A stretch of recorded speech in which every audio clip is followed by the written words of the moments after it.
Hi, I'm an educated bird brain. I make stuff up and expect you to take me seriously because I say down with the patriarchy. Don't you want to be a feminist like me? How about no? But I'm an independent.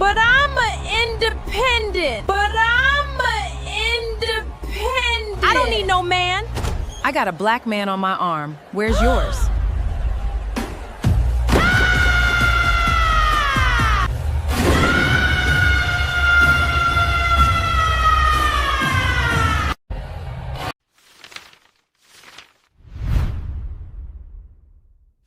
Be a thinking black man, not a weak black male who's in his feelings. I'm done with life, and it's all Jermaine's fault. It's always Jermaine's fault. I'm done.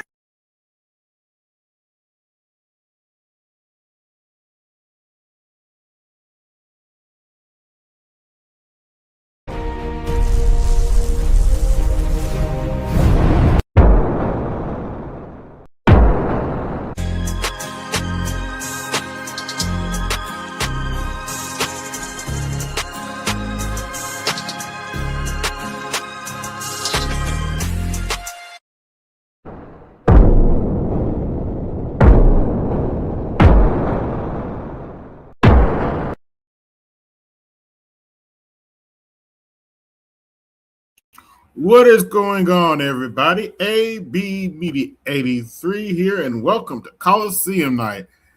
Oh boy, tonight, well, we had a so-called peace deal, but of course, naturally, so-called Israel ruined that.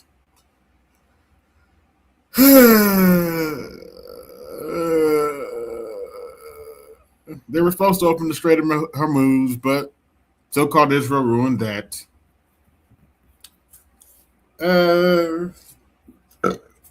But don't worry. According to Black Woman, you know the drill. I'm done with life, and it's all Jermaine's fault. It's always Jermaine's fault. I'm done. It's still our fault. Blah, blah, blah. I'm a divester. I only date Brad. I don't date Jermaine. Okay, go be happy. Okay, go be happy! I'm out of here. She's crazy.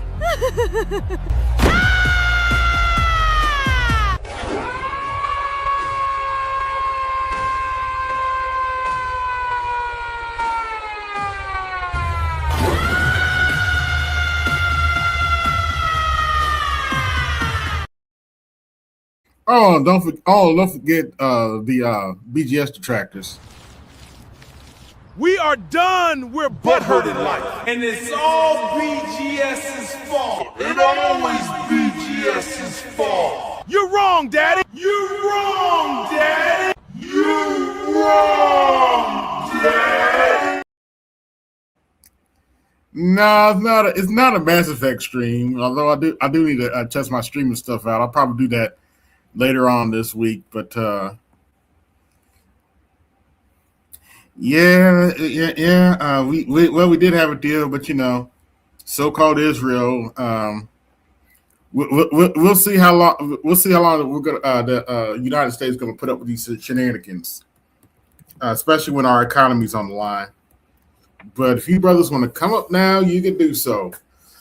But yeah, and while you brothers are coming up, I'm gonna set up a video here.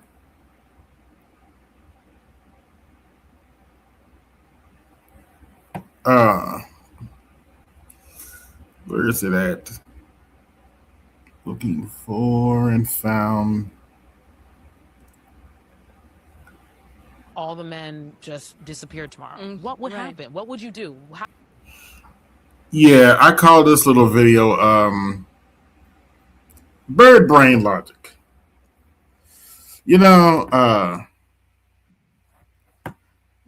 Let's see who we have coming to the stage. We have the Snowman coming to the stage. What's going on, Snowman?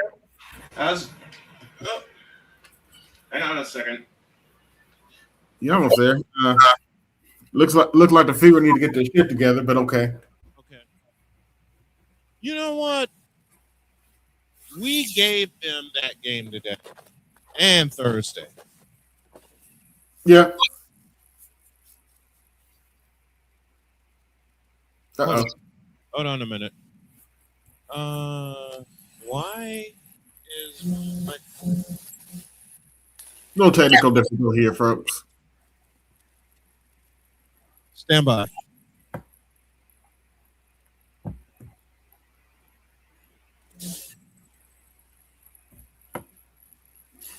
Well, you know what? Okay, there we go. Okay. Can you get... Okay, I can hear you. You can hear me? Okay, good. Yeah. Man, the last 2 games against Atlanta should have been 2 wins. I'll start. They got 1 win against Atlanta this week season, don't they? Yeah, we won the first one. Okay. Lost the last 2, and both times we gave up 100 points. I don't know. I don't know what's going on. I truly don't. I want to say. All right, is that better? Can you guys hear me now? Yeah, I can hear you. Okay. I don't know what's. There's a myriad of things I can think of. You know, the third quarter, silly turnovers. Mm-hmm. But let me put my headset mic on. Stand by. Okay.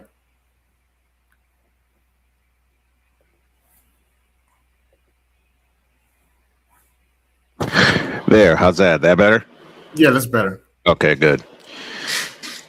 You know, I have 2 prevailing thoughts when it comes to the Indiana Fever. 1, we're beating ourselves. And 2, yeah. But also 2, and I'm never one to say this aloud unless I see it, and I've seen it, I think the league is out to get them. Yeah, possibility. I'm seeing things I have no business seeing. I'm seeing phantom fouls be called that have no business being called. And unfortunately today, Aaliyah Boston was the victim and not Caitlin Clark. Because Caitlin Clark picked up 5 fouls on Thursday and she didn't score in the 4th quarter. And I've seen some of these so-called fouls, and I'm like, really? Mm-hmm. I am not one for conspiracies. I go I form my opinion based on what I see. Mm-hmm. And what I see is the league is out to keep Indiana down. Period. Yeah, unfortunately. And it's not just the NBA. It's not just the WNBA either. But anyway. No. Because the recent moves the Lardy pick, I think that was specifically done because Indiana was one of the teams tanking. Mm-hmm. Now, do I personally like tanking? No. I don't either. I like to see my team in the playoffs. Mm-hmm. But yeah. We just have to see how that plays out. You know, it's like, okay, on 2 occasions, the Fever have had a 3-game win streak. Right.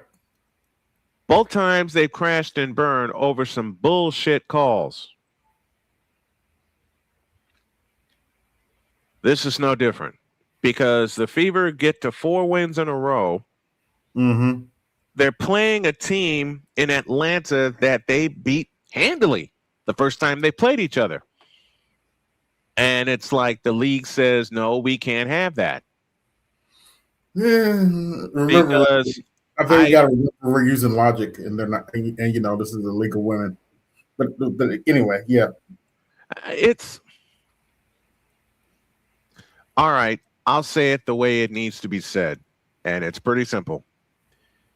They don't want to promote Caitlin Clark at all.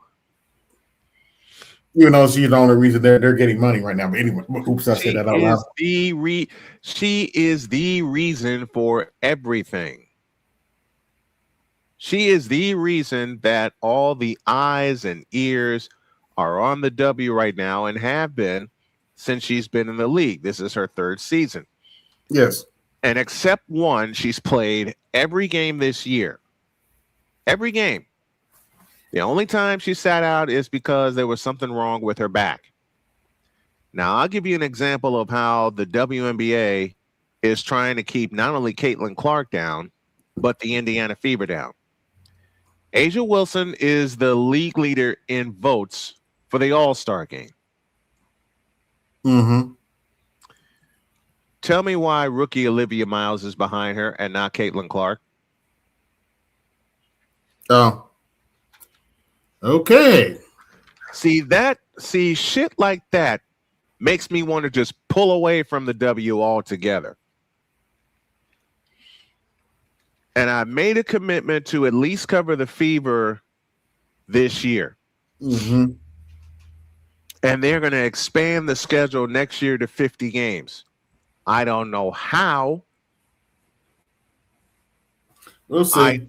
I don't know how they're going to pull this off because they're running right into the NFL. They're running because the league ends its season in October. What's going on at that time? Not only the NFL, if I'm not mistaken, doesn't the NBA start back up? Not only is the NFL going, but Major League Baseball is in its playoff season. And the NBA starts back up. And the NBA is cranking back up. Well, good luck. And the NBA is cranking back up. Now, we got to talk about something with the NBA. New York had their parade, and we had I wish I was joking, Snowman. We had a cat fight over who gets to twerk on a stoplight.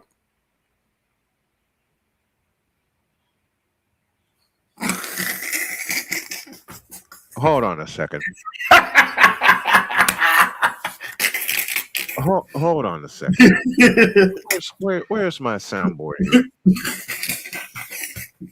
Now y'all need to like put some money on my books tonight because Monday is my wife's birthday and I want to show her a good time. But in answer to your statement, Are you kidding me? Yeah, we have a cat fight over who gets to twerk on the stoplight. What in the all types of blue hell? Oh, that's not even the funny part. Oh no. The funny part is I can't put this all on the sisters. This is a white and a black woman fighting each other over who gets to twerk on the stoplight. Oh, hell no. It's a white woman in a big bag. You have got to be kidding me. Given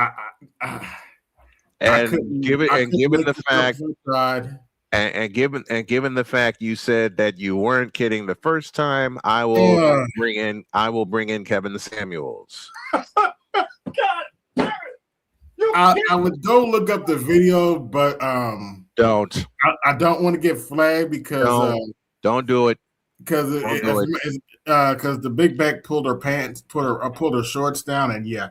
Anyway, yeah. Don't put that thought on my head while I'm eating, okay? God damn it! Maybe Wait a minute. Whoa! Just a moment. You mean to tell me that it was a white woman and a big back that were fighting on who gets to twerk on a street light? Am I hearing this correctly? Yes. If I didn't see it for myself, I wouldn't even have mentioned this story. Where's the master teacher? I ain't got no time for this bullshit. Yeah, I don't either. I mean,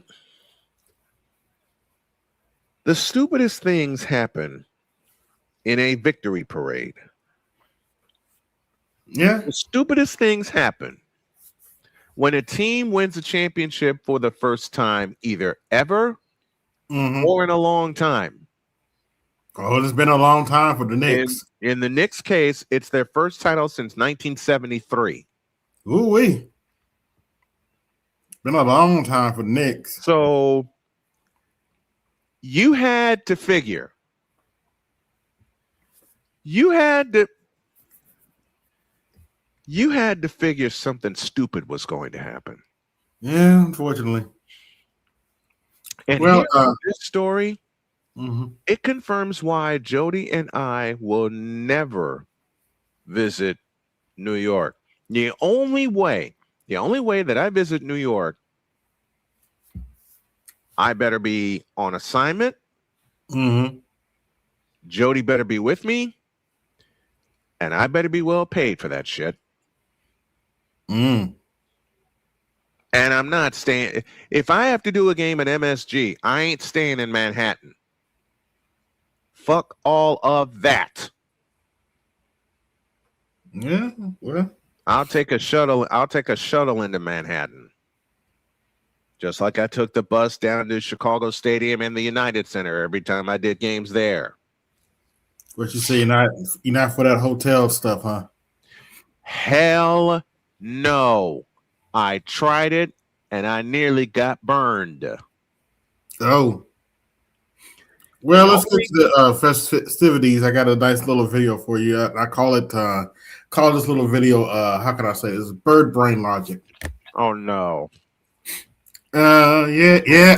I gotta show you these bird brains so you know what to look for. Especially out here in the market. If all the men just disappeared tomorrow, what would happen? What would you do? How would you move now? Would you still be worried about the things that you're concerned? What would happen if all men just disappeared? Now that's the premise. If we didn't hear it, Absolutely, absolutely not. And the answer is likely no. Okay, because your titties would be out hanging. Yes. You would be time. Yep, and anybody watching from Memphis, you thought I was lying. You thought I was lying when I said your titties. We can have our titties hanging out. They thought I was lying when I said that, but there you go. Like, share, subscribe, hit that Cash App, and support the show. Hey, support the snowman also tonight, folks. I'm trying to get a little birthday fund together for my wife and for our anniversary, which is Thursday. Trying to get some more equipment, so hit the Cash App, support the show. Yeah, support both of us if you would, please. But I'm going to hate myself for requesting this, but back it all the way up to the beginning. I need to hear this again. Okay. I'm gonna hate myself.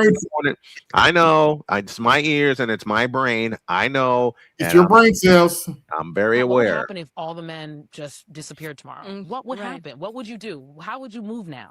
Would you still be worried about the things that you're concerned about today? Absolutely not. And the answer is likely no. Okay, because your titties would be out hanging. Yes. You would be, you know what I mean? You'd be running around like we can go outside at night. We can walk down the dark alleys. Nothing's gonna happen to us. Like, we're gonna be fine. Like, oh dear, who's hey Snowman? Who's gonna tell him? Who's gonna tell him? They can walk. She actually believes that they can walk down alleys and nothing will happen to them because men aren't around. Because men aren't around. Boy, who's gonna tell him? I've got a 4-word question. Who told this lie? They told themselves this lie, pretty much.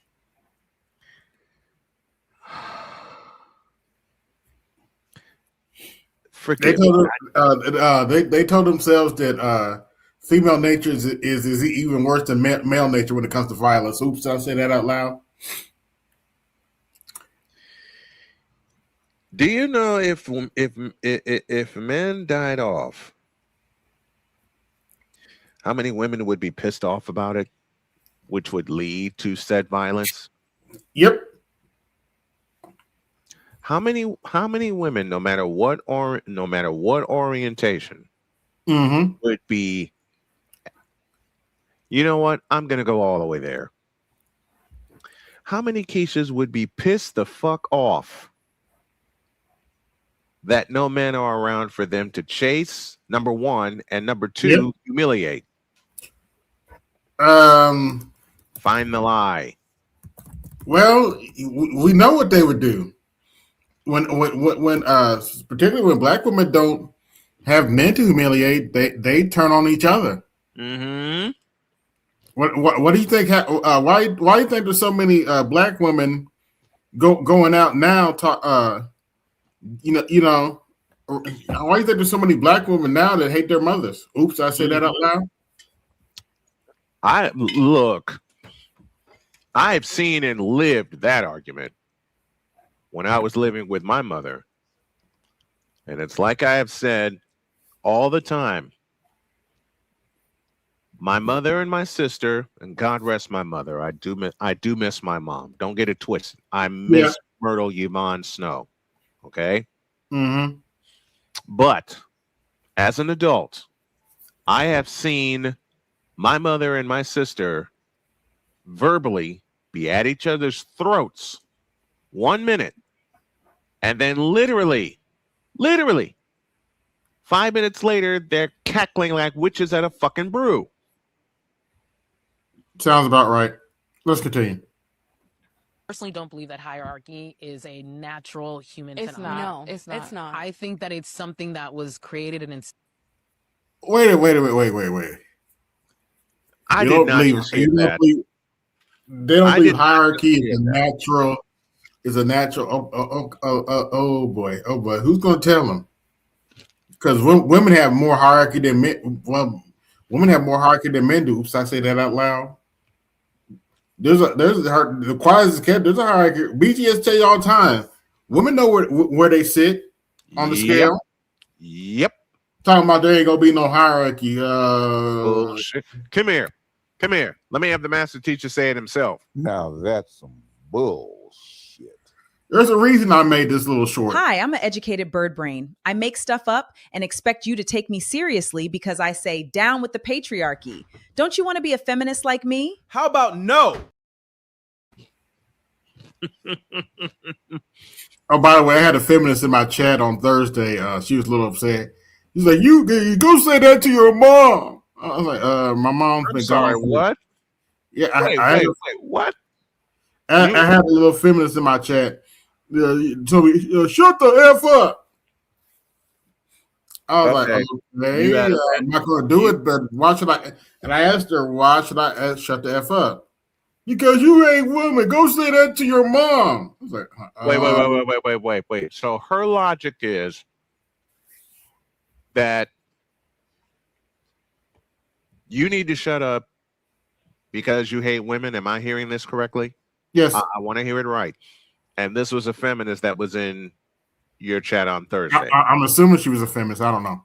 Could have been here. I don't know. Okay. Sound like a woman though. So, but let's continue. There was one person who posted about this, and basically her premise was that hierarchy is going to happen no matter what, and I didn't agree with that. I think that hierarchy is a man-made type I was just thing. gonna say Emphasis on man. Yep. So I feel like if you remove now, hold on, wait a minute. I'm just gonna give you a scenario. Let one man be left. Not even one man. Let about 10 men be left in the world. Mm-hmm. You don't believe for one minute that women ain't gonna create a hierarchy to see who gets to fuck that man? Yeah, I said it. There will not only be a hierarchy, there'll be a straight up fight. Oh, it would be a world war. Mm-hmm. It would literally be a world war for women to see who got to be with that man. Without question. You know the crazy part is he'd be the one leading the hierarchy because he's the prize. Yes. Men have always been the prize. Deal with it. All that hierarchy is going to go with that. Yes. I don't think No, that it won't. naturally go No, it you're the won't. boss, you're the leader. because you got to think about it. Command. The patriarchy is the one who invented all of these hierarchies to. Lord have mercy. You get to pay. It's the patriarchy. Down with the patriarchy. Begin with for men. How do you put it? They the one who made this up. You have to be a certain size. You have to. How do you always put it? Now, baby. Baby. Baby. And see, one of the reasons I'm playing this is none of these heifers are keeping in mind that, the empire literally just surrendered to another country. Uh-huh. The empire literally, don't know, Trump basically surrendered to Iran and admits they're a sovereign country. Mm-hmm. Now, Israel's still fucking it up, but still. That's a story for another time. Speaking of which, we have the master teacher in the building. Right. What's going on, BGS? Wait a minute, did I put it on stage? Oh, okay, my bad. There he is. There we go. Here's Jose Canseco. I love these bird brains. Good Lord. You there, BGS? BGS has his mic on. Oh. You got your mic on, BGS? He's on. I heard something. I heard something too. It's coming from him, but well, BGS, you may have to go out and come back in. Yeah, he's muted right now. I can see a it. Certain eye color. The only reason why some white women feel like they're superior is because white men told them they were. They started this whole thing, and the reason why some men feel like they're high value men and there's low value. You might have to turn your reverb, your echo. Yeah, he's coming back in because I can't even hear him. Because men, the patriarchy told y'all that. Apparently, men need somebody to tell them what their new roles are. Oh, good Lord. Down with the patriarchy. Because the protector and provider thing, that's dead. You're either a natural protector or provider, or you're literally not. You that up. They did it up because that's the thing. Yeah, because they kept saying they were, but then you turn out to be the number one predators. You turned out. That's wrong. All these teachers getting arrested for messing with children. That's you want to talk wrong. And you want to talk to us about being predators? Really? All these millennial school teachers getting arrested for messing with kids, and you talking about we're the predators? Try again. To be not a provider, you're complaining about paying the bills, and now you need 50-50. Like, which one is it, right? You have you looked at the economy recently?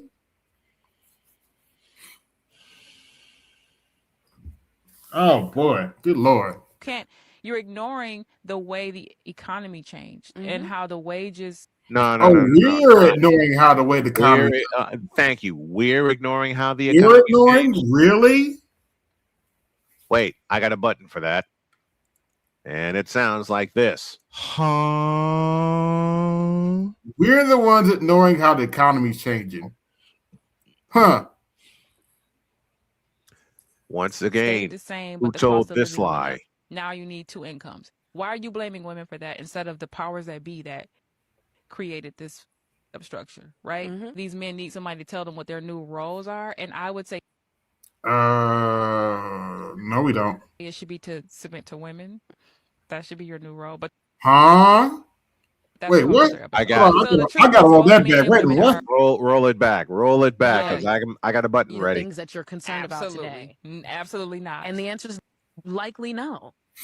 Okay, because your titties would be out hanging. Yes. You would be, you know what I mean? You'd be running around like. We can go outside at night. We can walk down the dark alleys. Nothing's gonna happen to us. Like, we're gonna be fine. I personally don't believe that hierarchy is a natural human phenomenon. No, it's not. I think that it's something that was created and instilled. There was one person who posted about this, and basically her premise was that hierarchy is going to happen no matter what, and I didn't agree with that. I think that hierarchy is a man-made type I was just thing. gonna say Emphasis on man. Yep. So I feel like if you remove the decenter man, the patriarch, all that, hierarchy is going to go with that. Yes. I don't think that we naturally go oh, you're the boss, you're the leader. Because you got to think about it. The patriarchy is the one who invented all of these hierarchies to begin with, for men and women. They the one who made this up. You have to be a certain size. You have to be a certain eye color. The only reason why some white women feel like they're superior is because white men told them they were. They started this whole thing. And the reason why some men feel like they're high value men and there's low value men is because men, the patriarchy, told y'all that. apparently men need somebody to tell them what their new roles are, because the protector and the provider thing, that's dead. You're either a natural protector or provider. Hold on. The natural protector provider thing, that's dead. You're either but then she goes on to say you're either a natural protector or provider. I got a response to these bird brains here. So the natural protector provider role is dead, right? Is that what I heard them say? Yeah. They turn around in their next sentence and they say, you're either a provider or you're not. So we're not natural protectors or providers. Yeah, hopefully BGS will come back, but I hope he does. And these pro blacks expect us to come save these women. Why? I have one statement that'll destroy that. Given everything I've been through in the last 3.5 years, physically, mentally, and emotionally, you know what my wife's nickname for me is? Now, hear me out, baby. Yeah. My wife's nickname for me is Dragon. What does a dragon do? Breathes fire. A dragon protects his household. Yes. A dragon protects his family. A dragon is supported by his family. A dragon is, I don't know, how does Jody put it to me, the king of the household? Yes. Case rested. Yeah, let's get this. Like literally, you that up. They did it up because that's the thing. Yeah, because they kept saying they were, but then you turn out to be the number one predators. You turned out to be not a provider. You're complaining about paying the bills, and now you need 50-50. Like, which one is it, right? You can't. You're ignoring the way the economy changed and how the wages stayed the same, but the cost of living went up. Now you need 2 incomes. Why are you blaming women for that instead of the powers that be that created this structure, right? These men need somebody to tell them what their new roles are, and I would say it should be to submit to women. That should be your new role, but that's a whole nother episode. Time. So the truth is, how about no? How about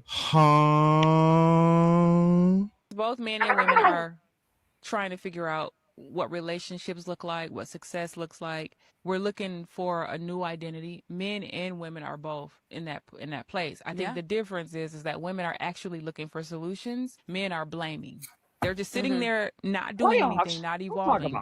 But playoffs? Imagine locking yourself in a cage, putting the key in your pocket, and then screaming at somebody else to free you.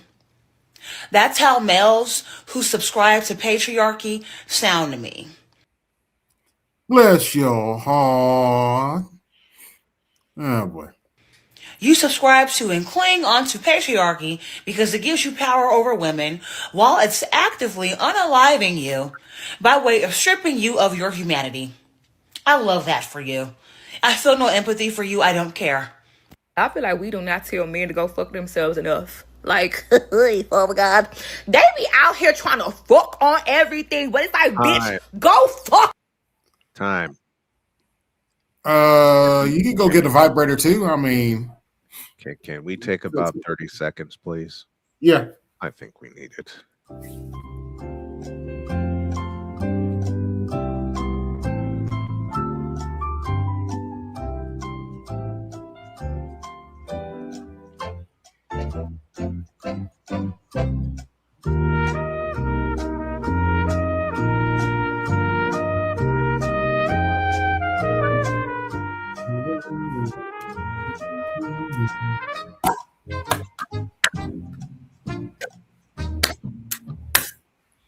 Oh boy.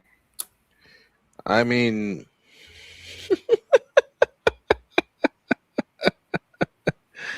no, just no. Go on. Yourself, yeah. Mothers be thinking that they gonna spin the block, bitch. If anybody wait. Yes. How are you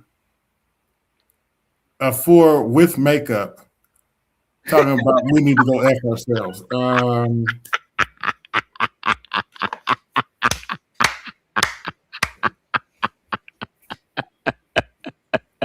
I love that. I absolutely love that. You hear me now? Yeah. What's up, Jose? WNBA referees suck, man. Dude, BGS. How many years have we said that? We come back to Bird Brains later, but go ahead. How many? They have. Oh my Lord! And today, how many? Atlanta got 4 straight and ones on 4 straight trips. Yes. God damn! I said, and you look at you look at 4 straight. That's. I've never seen. Yeah. In the third quarter. Yeah. In the third quarter, they set up Atlanta to go on a run to get the lead and keep it. 4 straight trips, they get an and one. Yeah. 4 straight trips. And I looked at the fouls, all of them were bullshit. Yeah, because that was the first quarter, man. By the second quarter, they start calling them, so that turned it off. I said, I can't watch this. And it's the same thing that happened Thursday night. Yeah. And I'll tell you something, BGS. You know what? I nearly put this headset down and walked away. I mean, you can accept you can accept a better team beating you, but thing is, right? And you can accept a call here or there that's not that great, man. Exactly. I can accept a call or two going against my team. Yeah. But what I saw Thursday night and what I saw today, bullshit. Yeah, and that's why Caitlin was so pissed on Thursday night. Mm-hmm. I mean, Aaliyah Boston get Angela Reese can throw her body into anybody, man, and throw elbows and stuff like that, and get an and one. She did that twice today. How the hell how you throw an elbow in somebody's face and get an and one? Twice. She did that twice. You didn't call the offensive foul? Nope. Well, okay. Yeah. She basically, because she has to get within like a foot of the basket to actually make a basket, right? So she got to back you in, right? And Aaliyah Boston's way too big, so she can't do that with her. Okay, Aaliyah Boston's way too big, and she's way too skilled. Yeah, especially defensively. Well, yeah, I mean, Aaliyah Boston outweighs her about like 50 pounds. So so you're not gonna back her down, and so she can't even move Aaliyah Boston. But what she does is throw elbows and gets in. So how you get an and one off of that? There was one play in the fourth quarter where Angel Reese goes up for an offensive rebound, elbows Aaliyah Boston in the face, and they give Boston the foul. Yeah, I saw that. That's you can't make this shit up. That's why I said I can't. You can't make this up, man. I mean, I tell you, BGS, like I told you, I nearly put this headset down and walked the fuck off. Because I'm sick and tired of the bullshit. One thing I am glad. One thing glad to hear, right? Because they were talking about Olivia Miles being MVP and she, and the GOAT and all that kind of stuff. And then Golden State, okay, we didn't guard her before. Right. And they guarded her. Right. She got 7 points and 6 turnovers. She got 7 points and 6 turnovers. Olivia Miles is a rookie. Period. And she's an okay. She's a decent rookie. She's good. She's good. Yeah. She's good. And people talk about how great she was in college. I said she wasn't the best player at Notre Dame. That's why she left. That's why she went to TCU. That's it. She wanted to be the number one player because the number one player when Olivia Miles was there was Sonia Citron. Sonia Citron. When they went to Sonia Citron, guess who it was? It was Hidalgo. Hidalgo was the best player. Hannah Hidalgo. Hannah Hidalgo was the best player by leaps and bounds. Okay. Now you talk about Hannah Hidalgo coming into the league and giving Caitlin a run for money. I said I can see that. Okay. I can see that also because they played each other and they're very competitive against each other. I've seen that matchup. She's a little small, but the thing is, she's a bad girl. Mm-hmm. And she's a killer. She is. She's a killer. She get in that corner, man. She's a killer. She'll give that corner shot is hers all day long. All day long, and she, she gets about 3 steals a game. So she's a killer. But you know what happened? Let me explain the best way I can explain what happened today.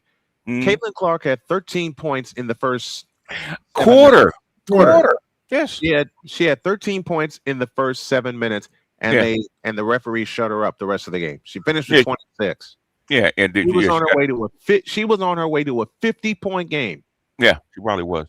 She was on her way to a 40 or 50-point game. Yeah, and the refs wouldn't let her have it. I was wondering. I said she got 13. I said this is giving me Michael Jordan vibes. I said I wonder if they're gonna let her. It's either gonna be Stephanie White or the referees has to keep her from getting it. Oh boy, yeah. The referees are bad. The referees the last 2 games. Yeah, and I question some of Stephanie White's decisions. Don't get me wrong. I've said that on the air. But what I've seen the last 2 games. Yeah. Thursday, by keeping a non-shooter in the corner, man. And, if she threw a ball away one time, she'd taken her out if you want to win the game. What is she doing on the floor? She's not a starter. What's she doing on the floor? And she had an air ball and 2 turnovers, okay, and a foul, okay. Shouldn't have been on the floor, but anyway. And they took the ball out of Sophie Cunningham's hands.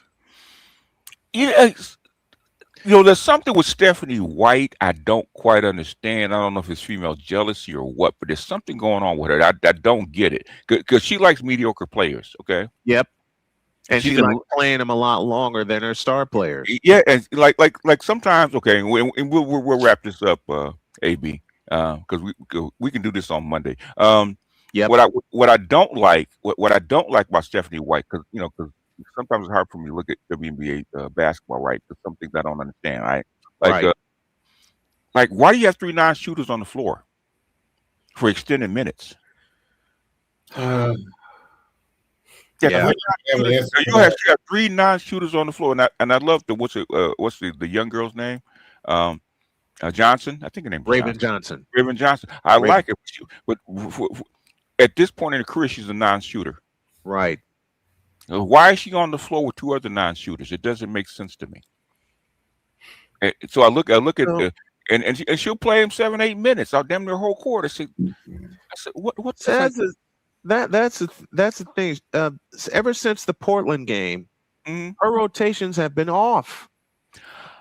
Rotations that make sense are fine. Okay. Yeah.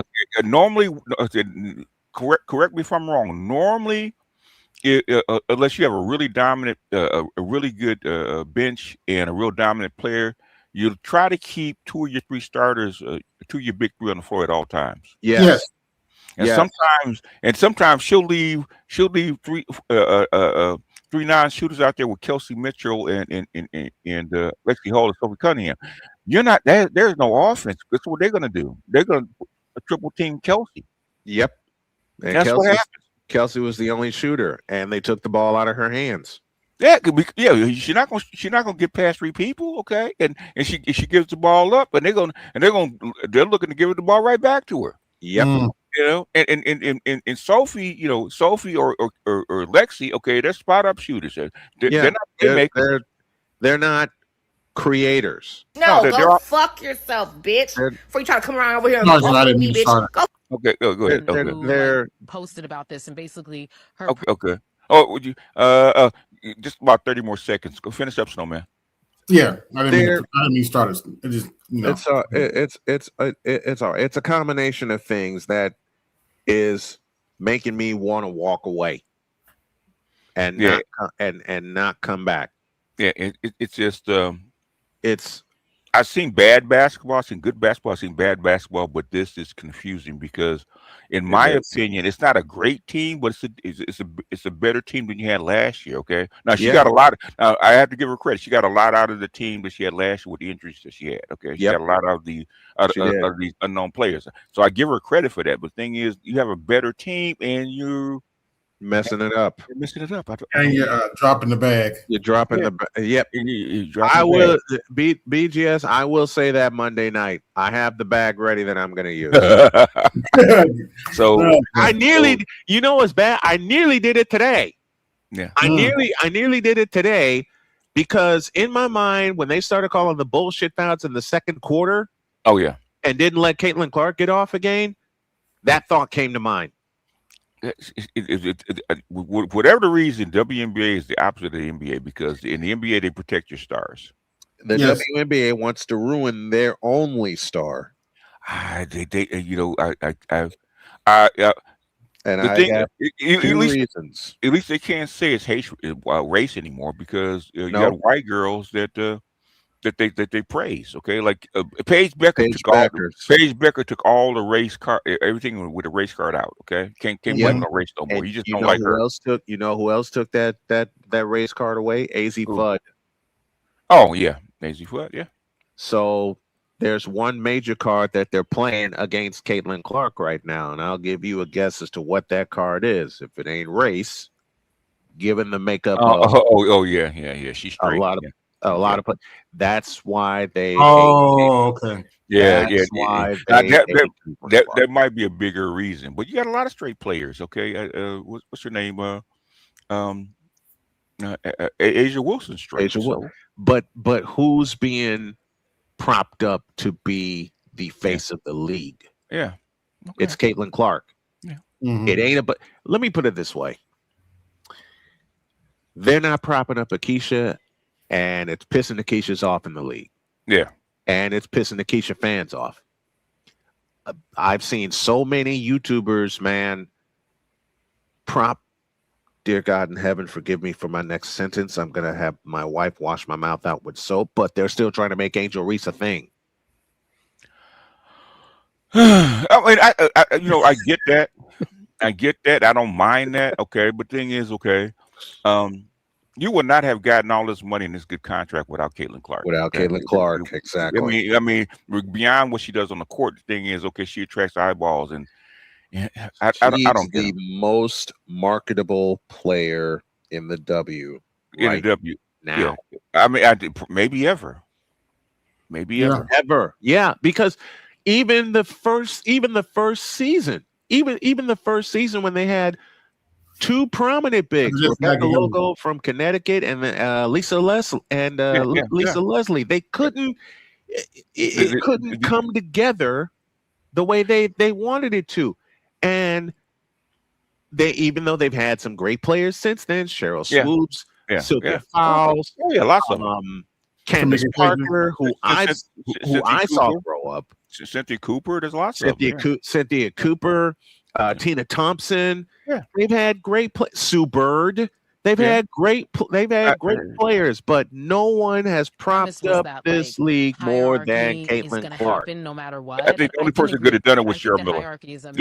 Stayed healthy. Yep. We're gonna wrap it up. Get back to the show. We'll talk. This will be our opening on Monday. Okay.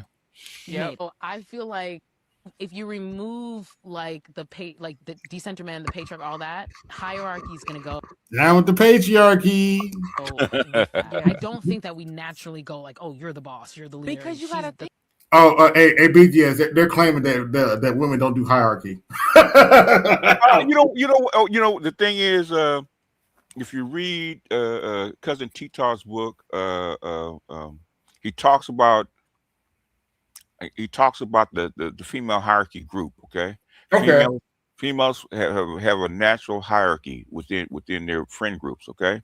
The queen bee is always at the top. Yes.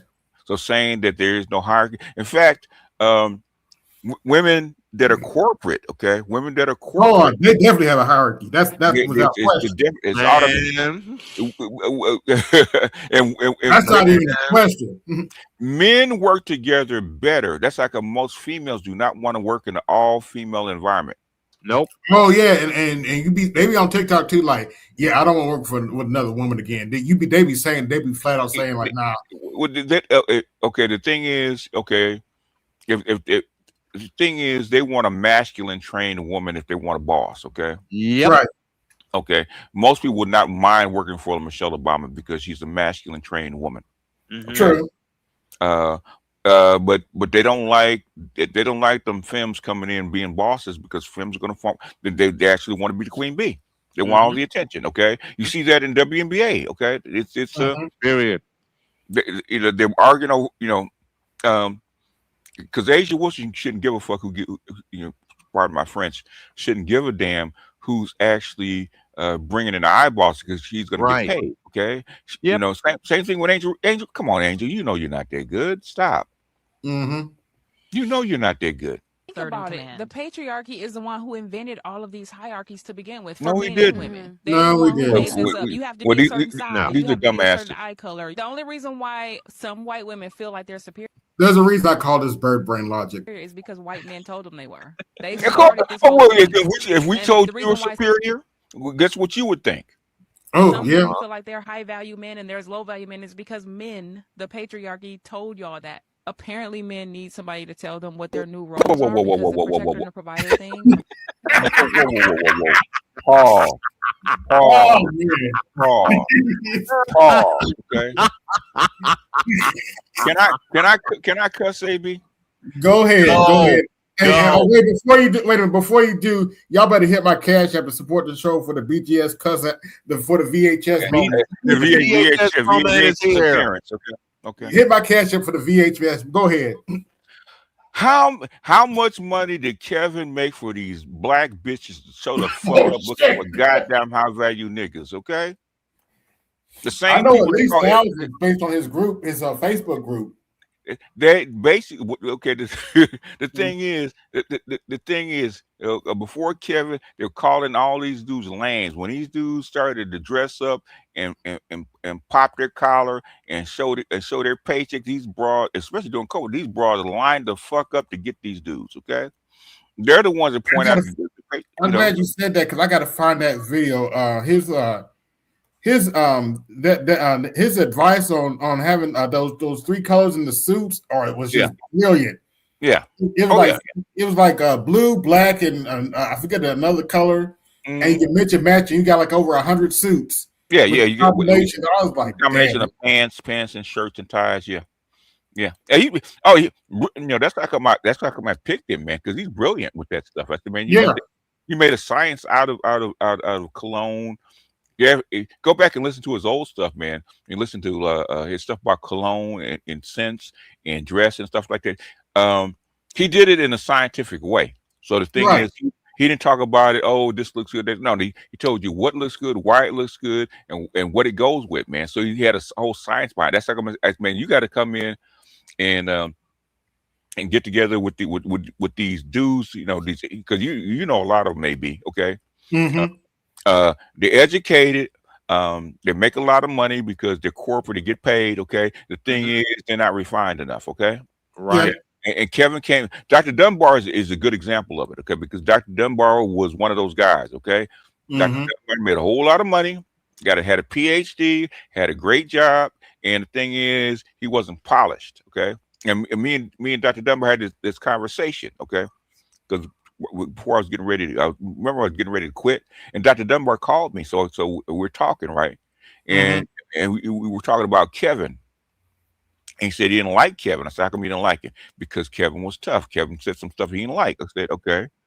And I told him about, I can't remember the guy's name because he played for the Angels, he played for the Yankees, right? And I was up at the, I'll shorten up my story, but, I don't want to go too long. And I was up at the dunes over by Redondo Beach, right? And and he was training this white baseball player, right? And I said, man, I remember you, man. Didn't you pitch for the Angels? He said, yeah. And they traded me to the Yankees, right? And he talked about playing under, I think it was it Billy Martin? I think it was Billy Martin. I think it was Billy Martin. Billy Martin, right? And he said something to me I never forgot. He said, there's something about mean coaches that get the best out of you. Yeah. Yeah. And I never forgot that. He said the coach he had it with the Angels was good, but said Billy Martin, because Billy Martin was mean and demanding and let you know what was up, just like Bobby Knight at I'm glad you mentioned Bobby Knight. I'm so glad you mentioned Bobby Knight. They're assholes, okay? Yeah. They're mean, but guess what they want? They get the best out of you. They want because they want the best out of you, and they push you, okay. And he told me that. And I said, you know what?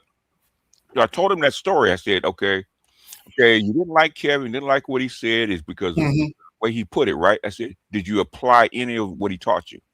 And he said, no. I said, how come you didn't start applying that stuff? I said, what'd you spend all the money for and get all the advice? And you worry about the tone that he put it in instead of trying to apply it. So he started applying it. Guess what? Boop. Okay, he became Dr. Goodbar. I'm so glad you mentioned Bobby Knight. Yeah. And guess what? He hated Kevin, and he became one of Kevin's biggest supporters. Yeah. I'm never get back to the video. I'm so glad you mentioned Bobby Knight because for years I thought he was just a mean prick. But then I got in the gym and started working with some of them athletes. They're like, yeah, you need an asshole like Bobby Knight if you want to.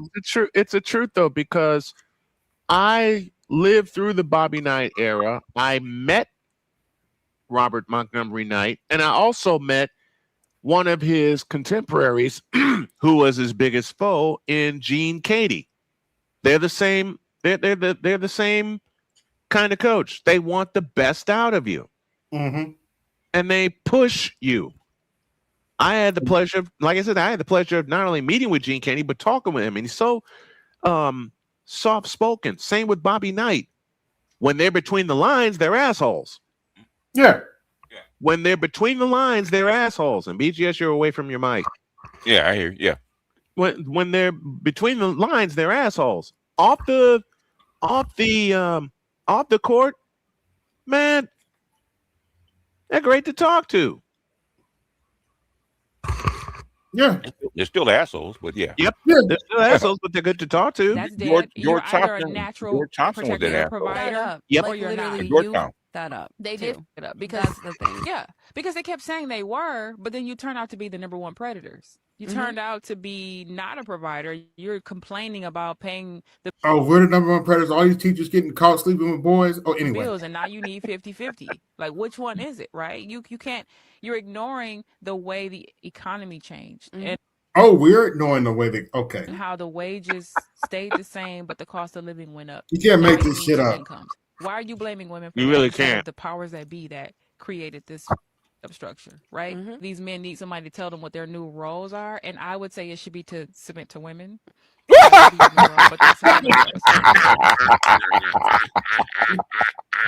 And see, we try to tell knuckleheads like FD, this is what these women want. And when you submit to them, they're going to do what? Treat us worse. No, the thing is, they're complaining about there ain't no strong men out there. That's what they're complaining about. Yep. So they where are all the men at? There ain't no strong men. Ain't no strong men anymore. They can't change the tide no more. They can't change the oil no more. They can't change the medicines no more. Like Patricia O'Neal said, you're always looking for a better dude. Yeah, you're looking for a dude better than you. You know, he say that all the time. So the truth is, both men and women are trying to figure out what relationships look like, what success looks like. We're looking for a new identity. Men and women are both in that place. I think the difference is that women are we were talking about this earlier on his channel. We ain't looking for shit. We either waiting for GTA 6 to come out or you got a whole backlog you got to play. That's how come there's no male loneliness problem, right? All the people complaining are women. Yeah. Actually looking for solutions. Men are blaming. They're just sitting there not doing class. This is projection 101. Yeah. In other words, she's putting on us what they're doing. Yeah. Doing anything, not evolving, but blaming. Imagine locking yourself in a cage, putting the key in your pocket, and then screaming at somebody else to free you. That's how males who subscribe to patriarchy sound to me. Baby, sit your ass down in the corner over there. Okay, what she you subscribe to and cling onto patriarchy because it gives you power over women while it's actively unaliving you by way of stripping you of your humanity. I love that for you. I feel no empathy for you. I don't care. I feel like we do not tell men. Okay. Go for it. Yeah, okay, baby, go sit in the corner. Okay, I don't have time for you anyway. Go much on some carpet. Before we go any further, y'all see the nails there? Y'all see the nails with this young lady here? Yeah. They're called 85s. Those are the talons. Yes. That Jody and I had to deal with the first time we went to cookout in North Carolina. Mm-hmm. Okay. Those are the talons that came reaching out the cat women, huh? Came reaching out the window. Like, oh my God. They be out here trying to fuck on everything, but it's like, bitch, go fuck yourself. Yeah? No, you can go get a vibrator too. I mean, okay, you want to tell us to go fuck ourselves? Yeah, we got our hand. You got a vibrator. What's the issue? You thinking that they gonna spin the block, bitch? No, go fuck yourself, bitch. No, we're not. Nobody spin the block with you, not sweetie. My hand works perfectly fine. I'll just be upfront. My hand works perfectly fine. I am not spinning the block with you, no, baby. I mean, before you try to come around over here. Go ahead, BG. Classic 85, man, right there. Yep. Talk with me, bitch. Go fuck yourself. The fuck you thought this was? The weave, the nails, and cuss, and the language. Classic 85. I got another one for that too. That 85 right there, BGS, is what Jody and I had to deal with when we went to cookout down in North Carolina. Oh yeah. I mean, ain't no ratchet like a southern ratchet. We heard. I mean, Jody heard the. Like I told you, Jody heard the voice, and it sounded just like that, only with a twang. Yeah, Jody heard the voice. Oh yeah, because you're in that southern area, so you're gonna hear that twang. Yeah. Oh yeah. We were in Raleigh, North Carolina. Oh yeah. Jody turned to me, heard that twang, and said, "Baby, get your card out now." And before I could turn around and find out what's going on, I heard the voice, and I can't tell you how fast I reached into my pocket and yanked my wallet out and got the card ready. And when the talons came out to take the card, that Jody gave him the card, right? Because she was driving. We know the obvious question that I get asked a lot: why does Jody drive so much? Duh. Black man sticking out like a sore thumb here. Oh, with a white woman in yes. Yeah. And it doesn't matter if it's Indiana or North Carolina or anywhere. Or California doesn't matter. California doesn't matter. Sundown town, so yeah, it doesn't matter. Man, when she took the card, when that young lady took the card, like I told y'all, she had a weave down to her ass. She had those kind of talents that you see right here. I heard the twang, and she gave me the look from hell. Oh well, you'll be all right. You try to come around over here and fuck with me, bitch? Go fuck yourself. The fuck you thought this was? Man, there is no difference between traditional masculinity and toxic masculinity. They are the same thing. And when masculinity is reduced to dominance, control, I forgot to put the bird brain in here. Damn it. Okay. And emotional suppression, it becomes a weapon. That's Teresa. You idiot. Girls, wait, this is Teresa? Yes. We can't talk about the global epidemic of violence against women and girls. Oh, you don't believe me? This is who I made this. Teresa. Yeah, this is Teresa. This is the bird brain I played last week. Hi, I'm an educated bird brain. I make stuff up and expect you to take me seriously because I say down with the patriarchy. Don't you want to be a feminist like me? How about no? How about hell no? Can you read that for me, please, Snowman? Gitmo with the $5 super chat says the emotional labor that we have to put in is way too high, even for intimacy, when you consider trading your peace. Yep. That's the truth. Cha-ching, cha-ching, cha-ching, cha-ching. You better thank you, donors. There you go. Thank you, donors. There you go. Without addressing this system. We can't let our fear of offending men stop us from naming the root cause, because men's feelings are not more important than our lives. What happened to men just shutting the fuck up and going to work every time? Well, that's what we're doing now, shutting the fuck up and just handling our business. The podcast. It's a meme. It's a stream. Take y'all ass to work. Shut the fuck up. Y'all talk too damn much about nothing. About how y'all ain't giving the women no motherfucking money. We don't want to hear it, okay? We don't want to hear it. Okay, you broke. We got it.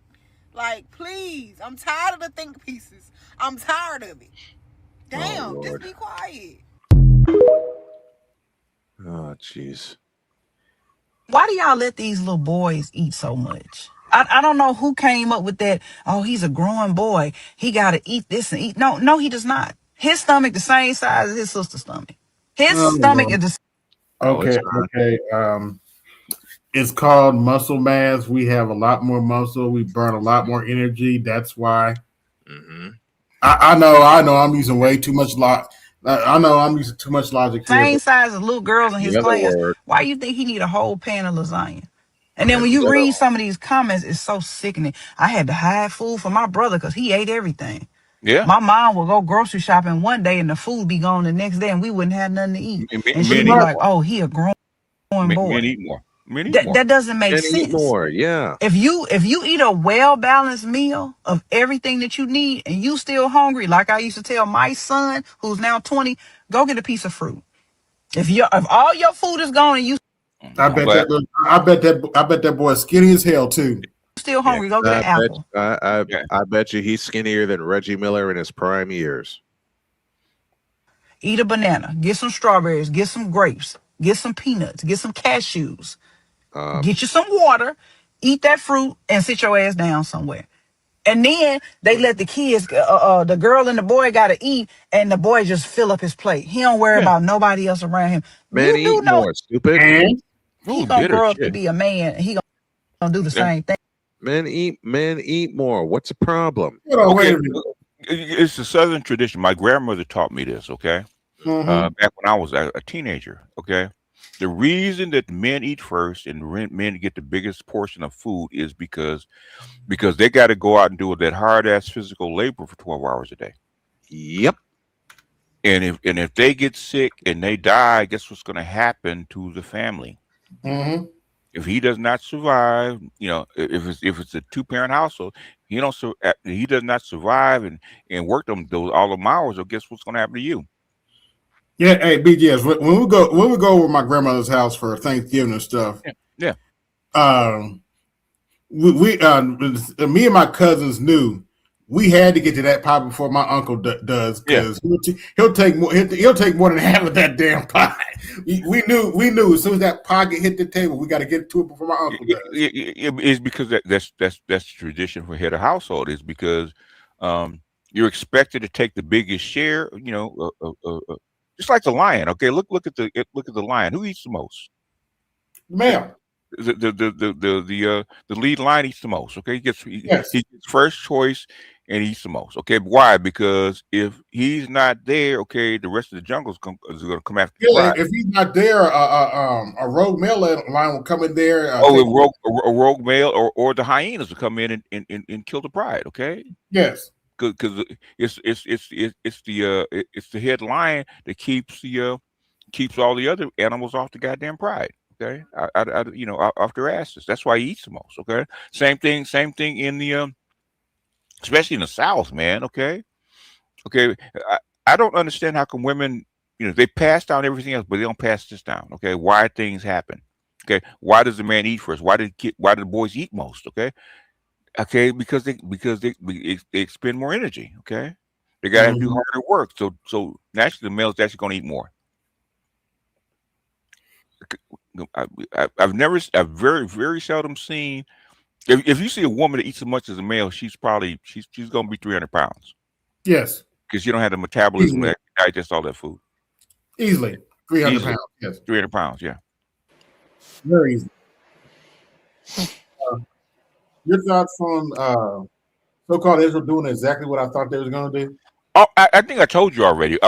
I don't expect anything out of them. Is because what they're trying to do is hold on to the Litani the Litani River, okay, in Jordan in Lebanon, okay, which is a water source.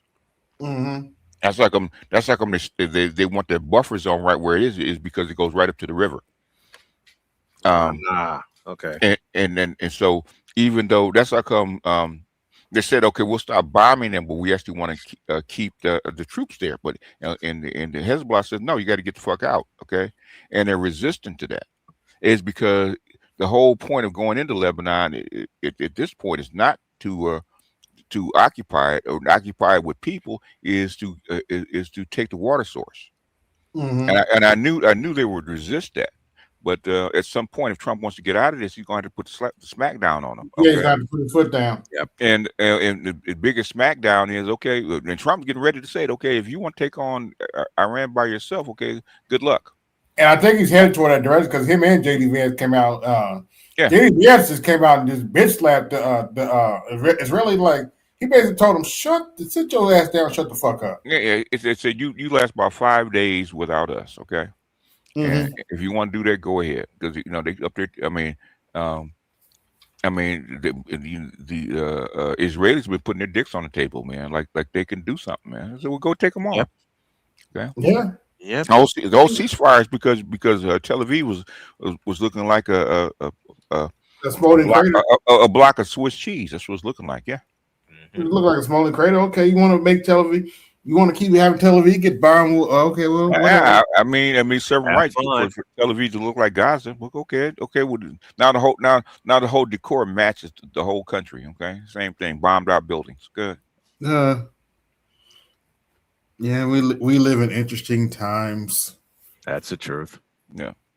But I wanted to go over Dr. T had a brilliant video today. Good. On politics, so let's go take a look at that. Let's see. Now we talk all the time, so this is to me it's nothing new. But go ahead. Let's see where we're going. We're going to here we go.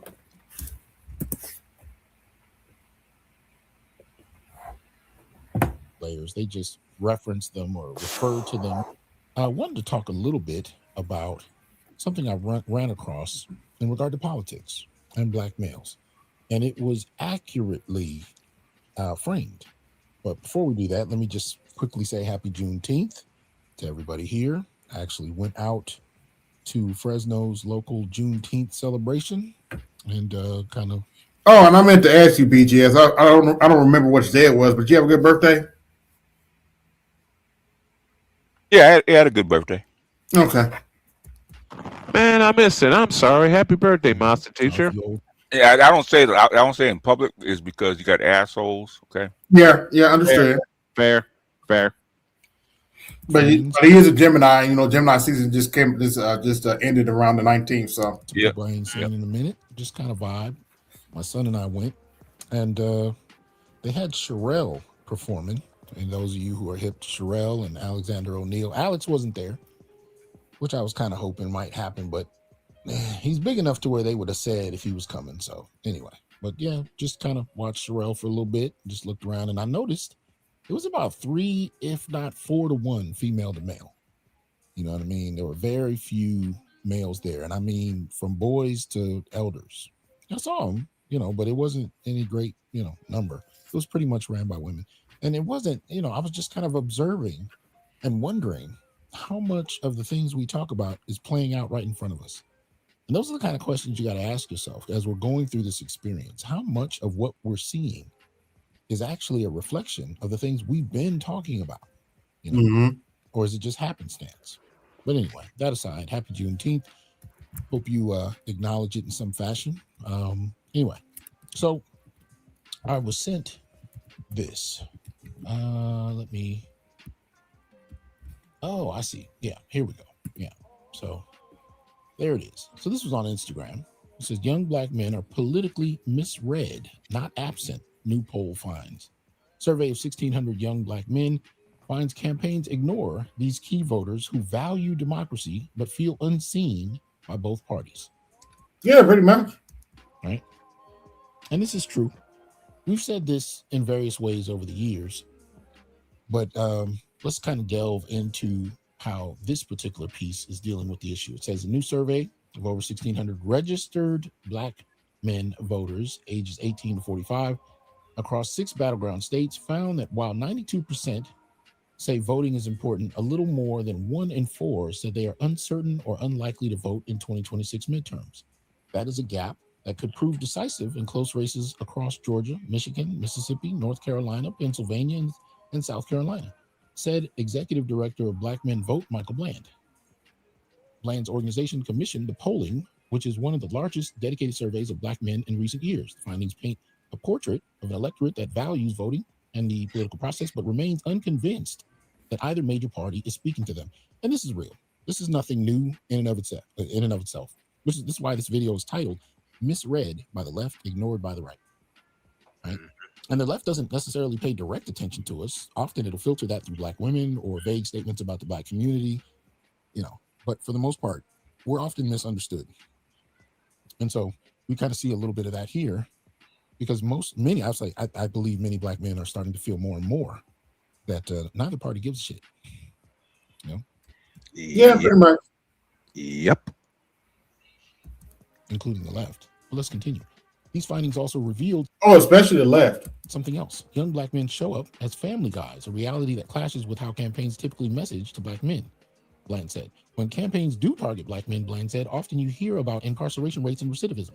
But the issues Black men care about aren't fundamentally different from other. We're marginalized, we're so disadvantaged, blah, blah, blah. Americans.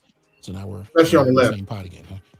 Black men are worried about the economy, about our families, about putting food on the table. Can we pay for higher education, extreme cost of daycare? That day-to-day is not just a Black problem or caring problem. It's an American problem. I really don't like these kind of statements where you end up washing everything out and reducing it to everybody feels the same way. To me, it really draws attention away from what Black men are actually experiencing on the ground. So, I don't particularly like where the direction of where this went, but I do believe that the basic framing of it in regard to Black men being politically misread is accurate. Now, I don't think it's a contradiction to say that Black men are politically misread, but at the end of the article, you're just going to quote Bland saying we're all the same. We all have the same concerns. There's nothing different. Bullshit. Until you have a history of incarceration, the way we have political disenfranchisement, the way we have the lowest employment rates on a consistent basis, even just those, you're not going to have the same outlook as everybody else. You got concerns. You got concerns that tend to weigh on us more than they weigh on. As a matter of fact, they even weigh more than they weigh on Black women. And I don't say that in the spirit of competitiveness. What I say that for is if it was just a Black problem, then you'd see relatively equal rates of Black women and Black men dealing with those issues, right? And more. We've talked about this for years. There's so many issues that we could talk about that Black men grapple with beyond just incarceration. And I cover these on my blog, on my shows, go back, look through them. But my point simply is there are issues that are unique to Black men that weigh on us that we have to consider when engaging in politics that, hit us differently than it hits others. And it's not a Black issue. It's not an American issue. It is a uniquely Black male issue, and it needs to be addressed. And if it's not going to be addressed, then Black men are going to determine their own set of politics and their own set of responses. They're going to adapt, and they're not going to adapt in ways that others are going to like. Yeah, that's what we're doing now in the manosphere, pretty much. You're going to vote for the couch. And that's mainly because Black men often find themselves by themselves. It is what it is. We're the ones that actually advocated for Black male political independence. From different shout out to Dr. Neal. Demographics in the Black community alone mark Black men as separate.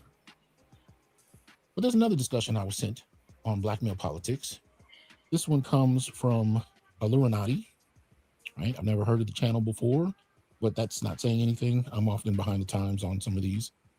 But this one's entitled "Why Black Male Voters Are Fed Up."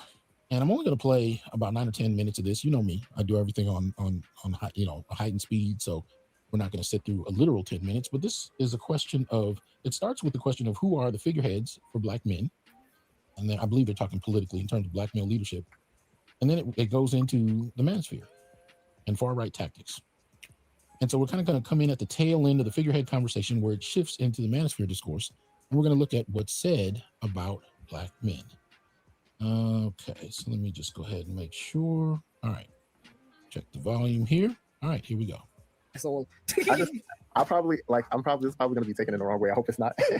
But black men, similar to all men in this country in general, have been so inducted into the manosphere, where a lot of the representation is. They have. Where's your evidence? Try that again. I think of the Kevin Samuels of the world who take advantage of male loneliness, which is like definitely an epidemic happening. Male loneliness. Hold on. Male loneliness. Yep, that's common. Yeah. So black men are being taken advantage of in terms of male loneliness. So it's not the actual male loneliness. It's that black men are being taken advantage of by the manosphere, and this is somehow affecting their thinking in some problematic way. And constantly feed into this idea that women are the blame. Again, I said this. So that's it. Women are the blame. And who are you quoting, sir, about this? Like your sources. Just out of curiosity. I mean, you got thousands of men who are producing content. Who are you quoting? Do we even get a quote? See, these are the kind of things that I see happening whenever black men being red pill or being in the manosphere is brought up. They don't quote anybody.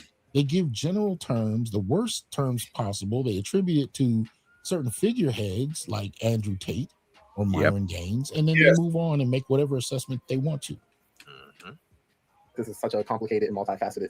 It seems like they tried desperately to pin us to Andrew Tate and Myron Gaines, but I'm upfront. I never liked either of them. So issue. I think a large part of why a lot of black men immediately feel reprehensive towards Kamala, even though we all agree there is a lack of education across the board, is simply because a lot of black men hate black women. And I know it might not. Right.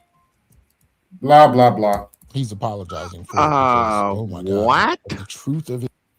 Yeah, we didn't vote for Kamala because we hate black women so much. Yeah. You know, the nose ring tells you what persuasion he is, but you know. Yeah. True point. True point. It's like talking to a black woman. Listen to him. And Philip Redden just said it in the chat. Septum ring alert. Mm-hmm. Ladies, straight up, ladies. Ladies, straight up. Ladies, straight up. You thought septum ring just applied to you? Oh no. We look at the too. They have the septum ring. Don't feel bad. It is just so bullshit. It's not about hatred. It's about understanding that what we were told has not been happening. I guess what the term is now. Black men, many of them found that they had been gaslit. Excuse me. They had been gaslit for years. Yes. About the nature of the relationship between many black men and women. From their mothers and fathers to the women they dated, the women they married, the women that and when Ice Cube went on that show, it became so obvious. Yep. That's when it became obvious. Custody, that we've been gaslit. We were told one thing and we were treated another way. Yes. But to dismiss it as hatred means you don't actually have to listen to what these men are saying. You can just dismiss it, categorize it as hatred, and thus dismiss all black men to make whatever point you want to make. Mm-hmm. And this is fundamentally part of the major issue around why in politics and even in the black community, black men tend to be so misunderstood. It's because they're not listening to what black men have to say. They're judging and critiquing and reframing without actually listening. And then you can make glib statements like, well, too many black men just hate black women. Word. Because when you look at the data around the anger, for whom women across race, black women more than black men have anger. Got the two chair for the cash app. More than black men have anger towards black women. Right? This has been happening. We've been seeing these studies coming out everywhere from the UK to North America. The hostility from women has reached a fever pitch, but I only hear conversations that castigate men as the problem, and in terms of who hates whom. Yeah. It might not be like blatant hate. It might not be outright hate, but I believe like culturally, like we have a problem in our culture as black people where, especially here, where black women are constantly degraded and put down. I think a lot of the reasons why somebody mentioned spite towards the Democrats, which is why people are like going in the opposite direction. I think it's deeper than that. I think it might be spite towards black women and how black women like typically lean politically, because a lot of another shout out to Two Triv who contributed to the birthday fund for Dr. K. Thank you, Two Triv. Appreciate it. And I know so. Even though black men who voted as a whole voted for Kamala Harris. Okay, bro. Okay. So black men hate black women And it all came to bear when Kamala ran for office. That's what we're saying here. Okay. Now, there are many different As I often parts say, that I who can pull told this this up. I'm just gonna lie? get it out the way now. Hold on. There we go. Yeah. So if you look at this, basically what it's explaining is the voting patterns. And many of you have seen this. These are the 2024 U.S. presidential election voting patterns by race and by gender. Mm-hmm. You can, you can see all men, all women, the breakdown there. Right? Harris is in dark green, Trump is in red, and then the light green in the middle is the percentage who voted for other. That would be me, third party. That would be BGS. If you get to the middle of the page where it says black men and black women, also. You'll find that, of course, black women voted Democrat higher than any other demographic. So what? Right? At 89%, 10% having voted for Trump. I'm curious, is Kanye West on the ballot during 2024? No, he wasn't. Okay. I voted green. Oh, Jill? Okay. Mm-hmm. And 1%, I suppose that's supposed to represent for those who voted other. I gotta find that picture of old girl pouting because Jill put her. She stuck that finger at her. Yeah. Oh, good. The white finger in her face. She had to sit there and pout. That was so lit. Got checked by a white woman. Had nothing to say. And then you look at black men right next to them. Damn it. Now, again, due to the history and the legacy of incarceration and other factors, you still have black men. It's amazing, BGS.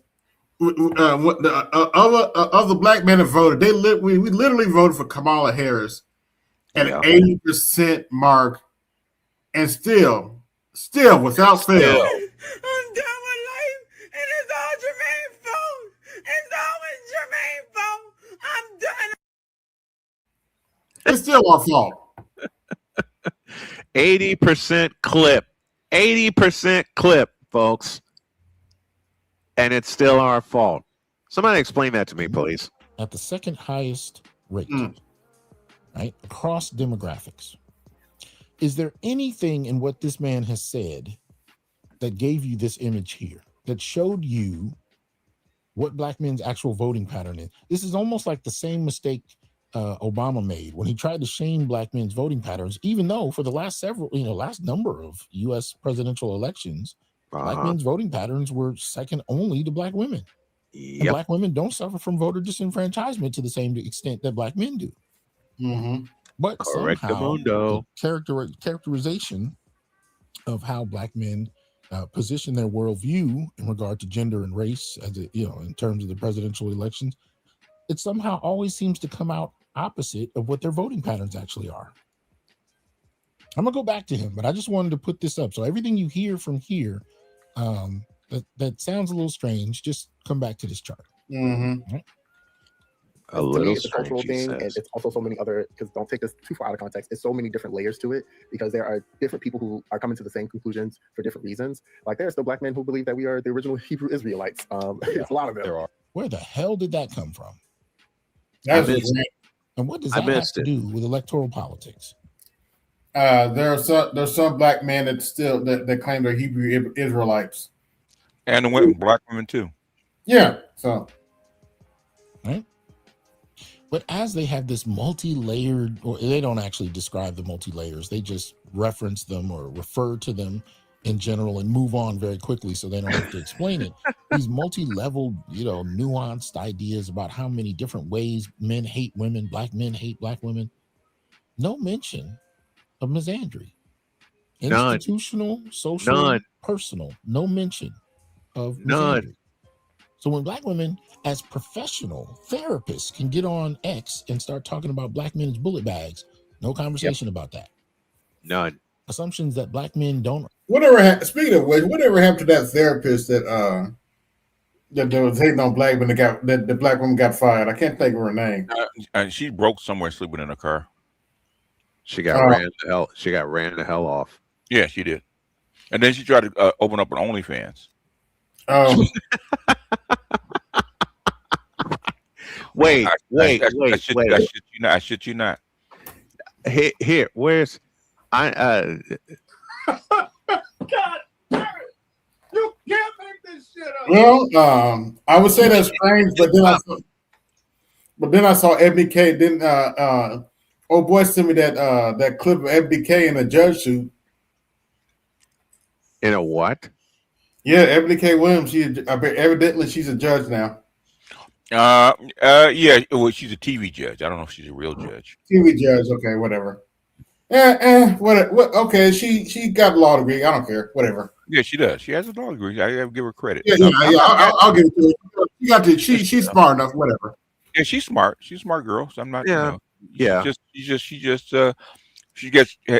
has a queen bee syndrome. Yeah. Earn any money. That black men don't graduate from school. They're unintelligent. They're incapable. They're violent. They're grapists. Yeah, incapable. Same stereotypes we heard from whites. Right? In the 19th and 20th centuries, we started hearing from professionally trained black feminists, and then you started hearing it in the mainstream and movies and television and social media. But we still talk like misandry doesn't exist. I gotta ask BJS because you've been in the game a lot longer than I have. Well, the feminists are always just stupid. Yes. Yeah. Pretty much. Damn. Yes. Pretty much. And the only thing that exists in mainstream spaces or black men. I don't know what it. Maybe it's the old nigga coming out. It is. When I hear the bird brain shit, I'm just like, no. I mean, you gotta show me some intelligence for me to take you seriously. Come on. Most women do not become reasonably mature until they get about 40. Yeah. So I listen to a chick that's like under 30, especially under 30, but under 40, I take it with a grain of salt. This is misogyny. So this is what he's doing. He's articulating the same talking points we've heard for years, that this is all about misogyny. But again, misandry doesn't really even exist. So when men start... What up, Louis? What's up, Louis? What's up? There he is, the trifecta. What's going on, man? Just getting off of work, heading home. Oh, it's 12 o'clock here, so happy Father's Day to all the fathers. Thank you. Thank you. Yep. Happy Father's Day, BGS, my friend. Yeah, happy Father's Day, Snowman. Thank you. They gonna give you some more socks this year, BGS? No, actually, Ashley gave me my daughter gave me a framed picture of me and my grandson going to see the Spider-Verse. So. Good for her. That's nice. Very nice. Yeah, very nice. Moving in a different direction and they can't explain why, they just double down on misogyny. But maybe it has something to do with the fact that... Is that the one that sang Can't Get Out of the Game? Yeah, that's him. Yeah. Boy, that was like, boy, every time I hear that sing it, boy, like sing it. He was killing. I'm like, damn, that sounds better than the original. And that song, and because of you, BGS, that song was in my head for a long time.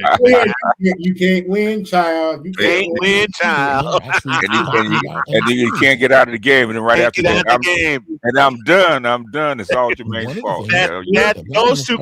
Those two clips right there, when you had the original song, and then it's all Jermaine's fault, man. I could not get that out of my head for about 2.5 years, man. Talking about in the and there are some days I still can't get that out of my head. Damn it! Has been misandry by the state, by the community they grow up in, and often in the households they've grown up in. Oh yeah. Hell, the households they find themselves married with kids in. Yeah. The voting, electoral framework, the political parties that they engage, who either ignore them or assume and objectify them and assume their votes without ever listening to what they have to say. The various types of misandry that we've talked about on the show over the years. There's no mention of it in this discussion. None. Because to them, it doesn't exist. There's never been a black men have no reason to talk about experiences outside of what the community has given them permission to talk about. Not according to these black feminists, like we're getting against the they have been trying for 60 years trying to prove a black patriarchy and never have. And then complain that we're not patriarchal enough. They must just be misogynists. Or a lot. So they're basically trolling themselves. Extremely left. Basically. Like they lean more to the left, and they're able to analyze that a lot of these systems are just and the way that the country works in general is just like exploitive and anti-black.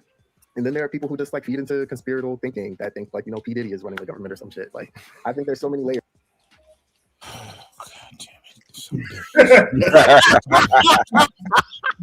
if Dr. T has that reaction, yeah, you ought to hear him in private. Oh boy! Public face. I've heard him enough. I've heard him enough when we're doing the Patreon. Patreon, yeah. Oh yeah. He lets loose a little bit more, but things. I ought to hear Tommy Curry in private. Oh shit! Oh man! I would love to hear that. I'd love to hear that myself. He don't let those slip, but yeah. She knows. Often across the board, especially with black men, it is a deep hatred for black women. And that's just I agree. What do you mean exactly though? But like, can we break down the nuance of that though in terms of hate? Because hate can be viewed a few different ways. I feel like, because there's a hate that white racists have for us, and because I get what you're saying, but like, can you break that down a little bit more in terms of like hate? Is like, I can't stand this. You know what I'm saying? I feel like I gotta answer this one as the woman here. I feel like that's the issue too. Like, I think that what I found crazy about the discussions about black women and black men in this election, right? It's like, on one hand, I felt very like, I've gone out of my way like every time to be very sensitive to like how the black man perceives things and how I talk about things. Even though I can see and I've lived my life as a black woman and I experience and know the vitriol that is had for black women. It is a lived experience and how we're perceived, all this, all yada yada yada. And yet, so you're speaking on behalf of the women, and you can talk about the vitriol you've observed from men to women, but the vitriol from women to men seems to have slipped through your fingers. Conveniently. Right? But I think it makes people comfortable to frame this issue as something that black men, are just doing by themselves. And it's not working. Nope. It really isn't working. There we go. And like, I see that I feel the need to like discuss it in this way, and I've seen like black women trying to discuss it in a way, like trying to be like sensitive to that. And there's a flip side to the way that black women are regularly discussed. And I think it's important to like point out, people think of it like when you try to explain to like white people about racism and white privilege and microaggressions and the fact that you can do these things and these can be racist and these can be harmful without you waking up and consciously deciding I am racist. I think black people are inferior, but you were raised and indoctrinated around in a society that ingrains that notion and things. So you are going to implicitly and unintentionally like conduct yourself and do things that are racist, right? Got about 50 watching. Like, share, subscribe, hit that Cash App, support the show. Hit the super chat, support the show. Regardless of like who you are in your spirit. But what she's overlooking is within the microcosm of the black community, what's often been happening is that black women have been told that they're smarter than their men, and that their men are inferior to them. Less intelligent, less able to produce. How many women have you run across that ran nonprofits or had a degree? And you could hear in the way they talked about black men that black men were almost something off their shoe. Now, am I talking about all black women? No. And I really hate that discussion. Like, we can't have an intelligent discussion where we actually talk about these things from an all or nothing standpoint. But the reality is there are far too many women who talk about black men as if they are beneath them. And social media. Shout out to Mr. Z in the building. He just did 8 hours too. Good Lord. Wow. He has revealed a lot of it. No, he did 10. That content. Oh, shit. Channels like my own, where we look at the extent to which the superiority complex has been ingrained not only by the larger society and the institutions therein, right? The graduation rates you can see in K through 12 to college, and the assumptions made about what those rates are and why, right? But we've also seen it happen in families where girls are kind of brought up to think that they're going to be the intellectual ones, the ones who go to school, and men, not so much, right? We've heard this kind of thing. We've seen these kinds of things. And where is the discussion about that kind of entrenched institutional misandry? Doesn't exist. In the books that you don't read. Yeah. People will tell me. People used to tell me misandry is not it's not a thing. Really? Because I've been hearing niggas ain't shit my entire life. You know what that is? Amen. Say that again, black man. And it's the same thing when it comes to sexism and patriarchy. Like, this is a patriarchal society. Like, it's not. I feel like so many men, particularly, I'm not saying black men because they're the majority. Wait. I got the button. And it's right here. The reality is that's not a patriarchy that black men have engaged in. If anything, black men have been in war with it. Understand something. When you hear somebody talk about patriarchal society, when they're talking about North America, what you're actually hearing is they're talking about white male patriarchy. Yes. And so when you start talking about black men who fought to keep from being lynched, who fought to own businesses, who fought to serve in electoral positions, who fought to organize and raise institutions. And I'm talking about Black men since slavery who've done these kinds of things at the risk of their own lives. And I'm not saying others didn't. I'm just talking about Black men. When we talk about those Black men who've done all those things, they were doing it against an institution that did not welcome them, but was more to the point hostile to them, to the point where, homicidally hostile. That's what lynchings were. They were the manifestation of white male patriarchies attacking Black men. And I'll play that in a minute. So when Black men do have conversations about patriarchy, they're not talking about the same white patriarchy that's castigated them.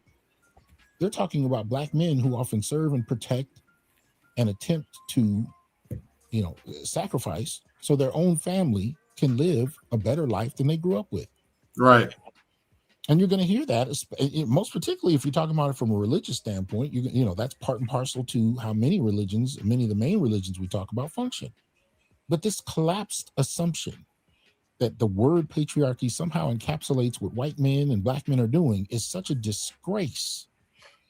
But they effortlessly, collapse these categories and castigate Black men as if Black men are white men and have the history of white men, right? And I'm not talking about white men who are, just because they're white. I'm talking about the history of treatment from white society via white men. Mm-hmm. That is the patriarchy that Black men have fought. And when Black men, when you do see pockets of Black men advocating for patriarchy, they are not advocating for the same patriarchy they've been fighting. They're advocating for a patriarchy that is sacrificial for families, meaning these men are willing to lose their lives protecting their wives and children. And to Dr. T's point, that's one of the reasons I made this short.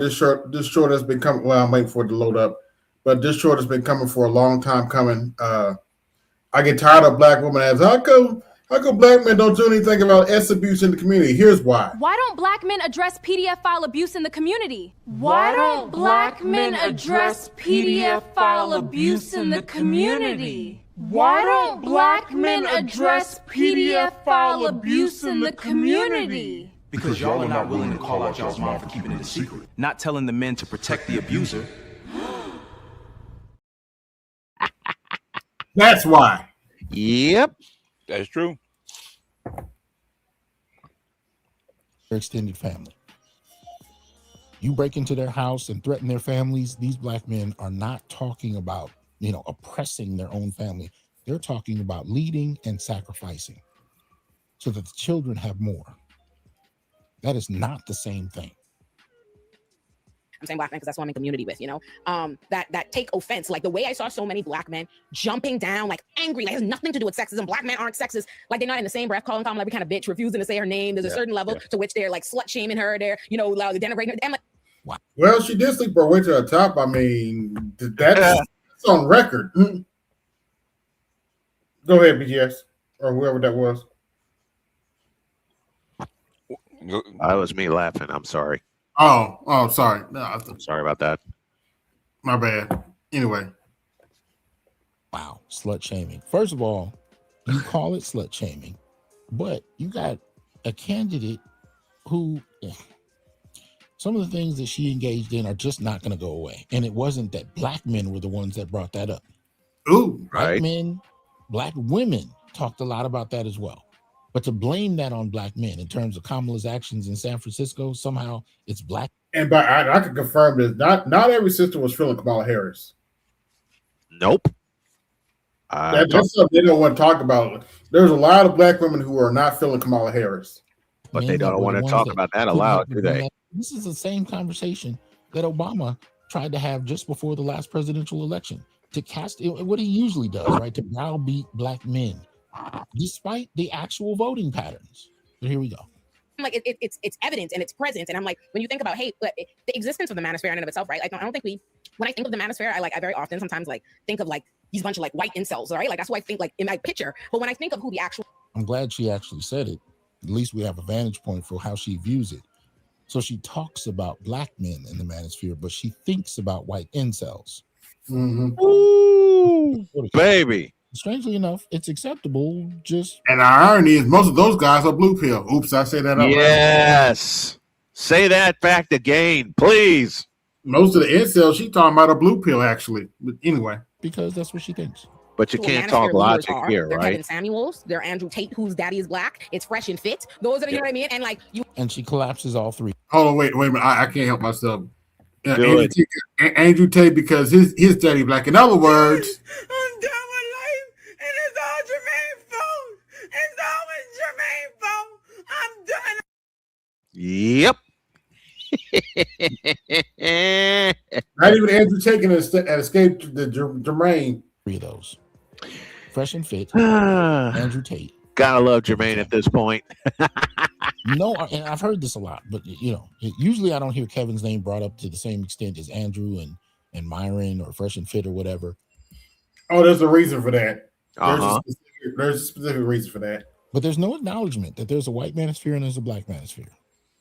And I've interviewed several men who are considered the founders of Black Manosphere 2.0.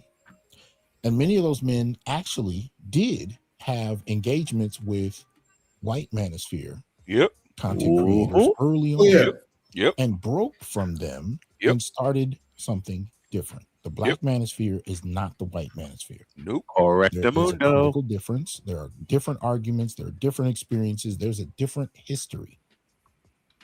And to some extent, on one level or another, each of the three gentlemen I'm talking about had experiences with the white manosphere, broke from them, and started their own because there were conversations that black men needed to have that they can't have with white men.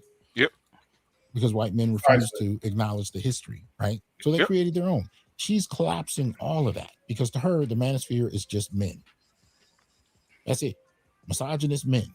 There's no kind of acknowledgement, no kind of analysis. And this is how you know people haven't actually paid any attention to what men are actually talking about. Mm-hmm.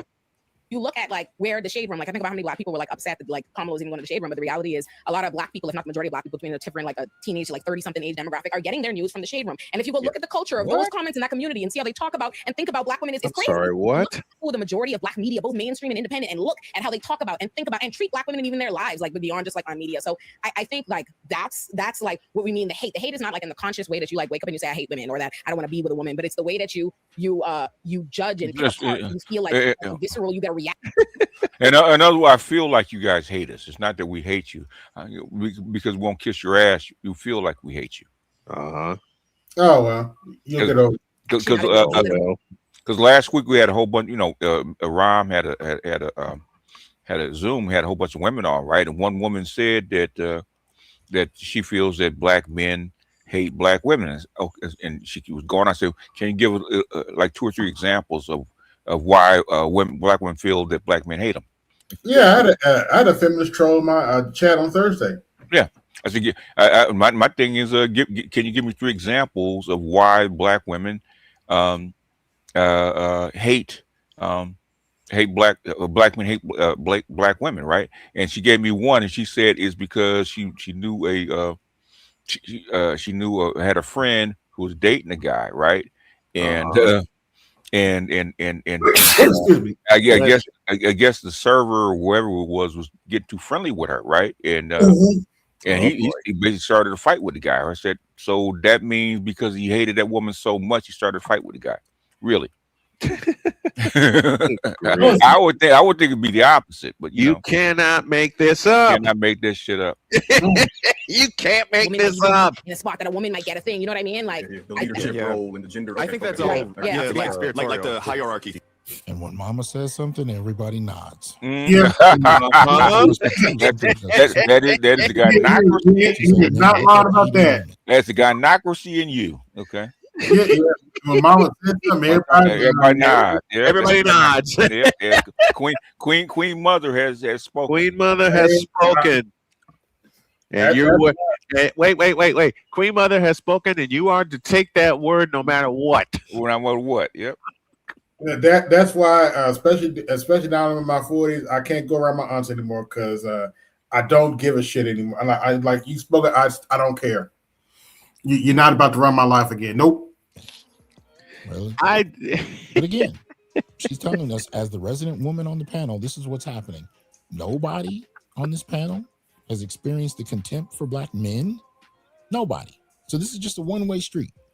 And if we just got rid of all of these men who hate women, everything would be ideal. Everything would be idyllic, right? What? Everything would be great. And they all bobbing their heads. Oh, yeah, she's right. Men Come who here. hate women. This is the problem. Where is Chris Bates? Where is Chris Bates when I need him? Something. Hey, rest in peace. To reduce the black manosphere. I got it. Pause this a minute, please. I've got to play this question. What in the all types of blue hell? Right? Reductive tactic is a way of sidestepping and deflecting the actual conversations that men are having. And those conversations are often not politically correct. Yeah, let's take a little break from this for a minute. BGS. Yes, sir. I got you. Your thoughts on the video that came out on Kamala Anthony? You know what? Okay, just a few minutes. Okay. And sport and Snowman can tell you the same thing. This stuff goes on all the time in sports. Okay. Yep. And they say, I keep hearing he can sit any place anywhere he wants to, and nobody has the right to say anything because it's a public place. Okay, everybody knows. Okay, when a team sits together, you don't sit in between of an opposing team. It doesn't work that way. No. Yeah, this is common sense. I do this back when I was in high school.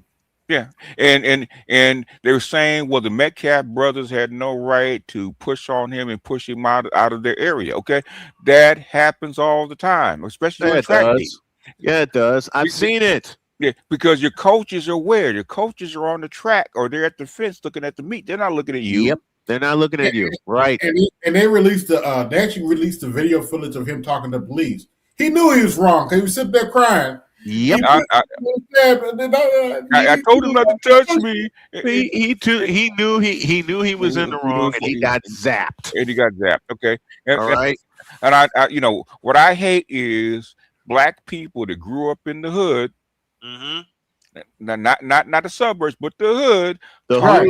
Talking that shit. Say he had a right to sit in the middle of that team. No, he did not.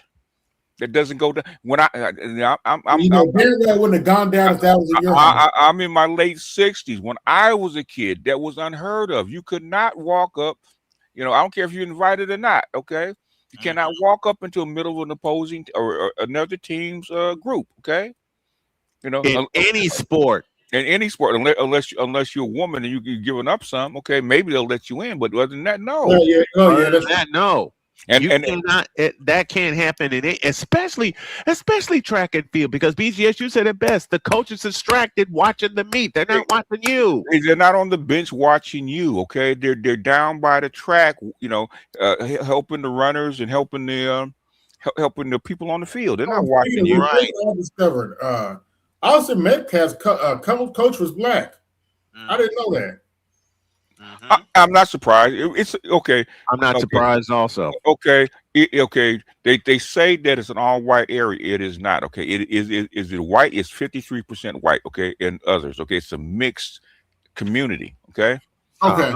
And I think it's about 13 or 14% black. Okay. Yeah. There is no such thing as a white school in Frisco. Okay. Even a school that even a track team that Austin Metcalf they had about 6 or 7 or 8 or 9 black kids on the team. So to say that they're racist, okay, maybe so, maybe not. But they used to be around black people. Yeah, they're used to the atmosphere. They're used to the atmosphere. Okay, and the thing is, you violated team code, and you're an athlete. You know better. Yep. Yeah, he should have known better. He knew the code going into this thing. Yeah. Okay. He knew the code going into this thing. You treat every team like they are your rival because they are. You're going up against them. Yeah, it's etiquette. Okay. Yep. If you cool and you sit down with the team and the team says you cool, they allow you to sit there. Fine. That's problem. Fine. That's fine. And on a few occasions that does happen. That's happened, but they ask you to leave. Okay. Exactly. But at a point, And if you ask them and they're cool about it, they'll let you sit there for a few minutes, but then close to prep time, you have to depart. You got to go be with your own team. Be with your own team. Yeah. How come you wasn't around your own teammates? Mm-hmm. You can't be good. Because we got a lot of stupid black people out like, but he pushed him, that gave him the right to stab him. Oh, no, it didn't. Okay, when I saw the film, there was one, maybe two, okay? And the thing is, they say he was sitting down when he got pushed. No, he was standing up. He was standing up and he didn't get jumped. He didn't get jumped. He was standing up, and he didn't get jumped. Metcalf pushed him. He pushed back. Metcalf pushed him again, and then he stabbed him. Okay, and then ran like a bitch. Ran like a little bitch. He sprinted too. Ran like a little bitch. He's on the track. He knew better. Yeah. Period. Yes. He knew better. Someone had asked me about it because I cover sports, and it's pretty simple. He knew better. He knew what the hell he was doing, and he knew that he shouldn't have been sitting with that team in the first place. Okay, Mark.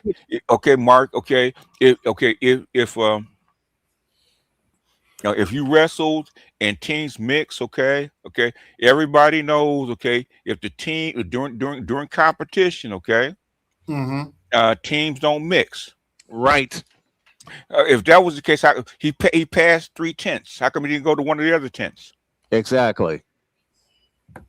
If you just mix, you could have gone to the first tent. You passed 3 of them. Okay, jump in, James, if you want to.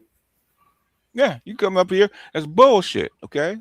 It's bullshit. No, we got James on here. You can jump in, James, when you want. Okay. Oh yeah. What I'm saying is that's bullshit. Okay, especially if the team asks you to leave. Yes. If the team asks you to leave, then you need to leave. You leave. Period. And because teams, whether if it's an individual sport like track and field is, or if it's a real team sport like football or basketball or baseball, teams stick together. Yes. Especially close to game time. Yeah. I can't tell you how many huddles I've been in. I played baseball, all right? And folks tried to there were some players on the opposite team that tried to sit with us, and we weren't having it. I've never seen a football team or a basketball team or a track team during a meet actually start mixing like that. They don't mix like that. Not in I haven't seen it in 31 years. I have not seen that.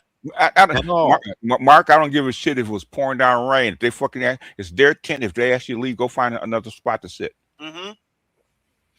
And they were gonna ask him to leave anyway. And it's not his team. The thing is, people act like this is a big area. It's a little small tent. You got 40 people huddled on a little small tent. Yeah, that was a real small tent. Yeah, exactly. And they asked you to leave. Okay, they're all packed underneath the little small tent. They ask you to leave. You just do the sensible thing and leave. Now, let me ask you this, Mark. Since you're talking shit, the links if you want to come up, boss, the links in the chat. Okay. Yeah, just put it back in the chat. Yeah, links in the chat. Okay, if you want to come up and talk about it. Okay. Come on up, man. The thing is, that's bullshit, man. I coach because I coach basketball. I coach a whole bunch of shit, man. Teams don't mix like that. Not. No, they don't. Especially football. Hell no, not in football.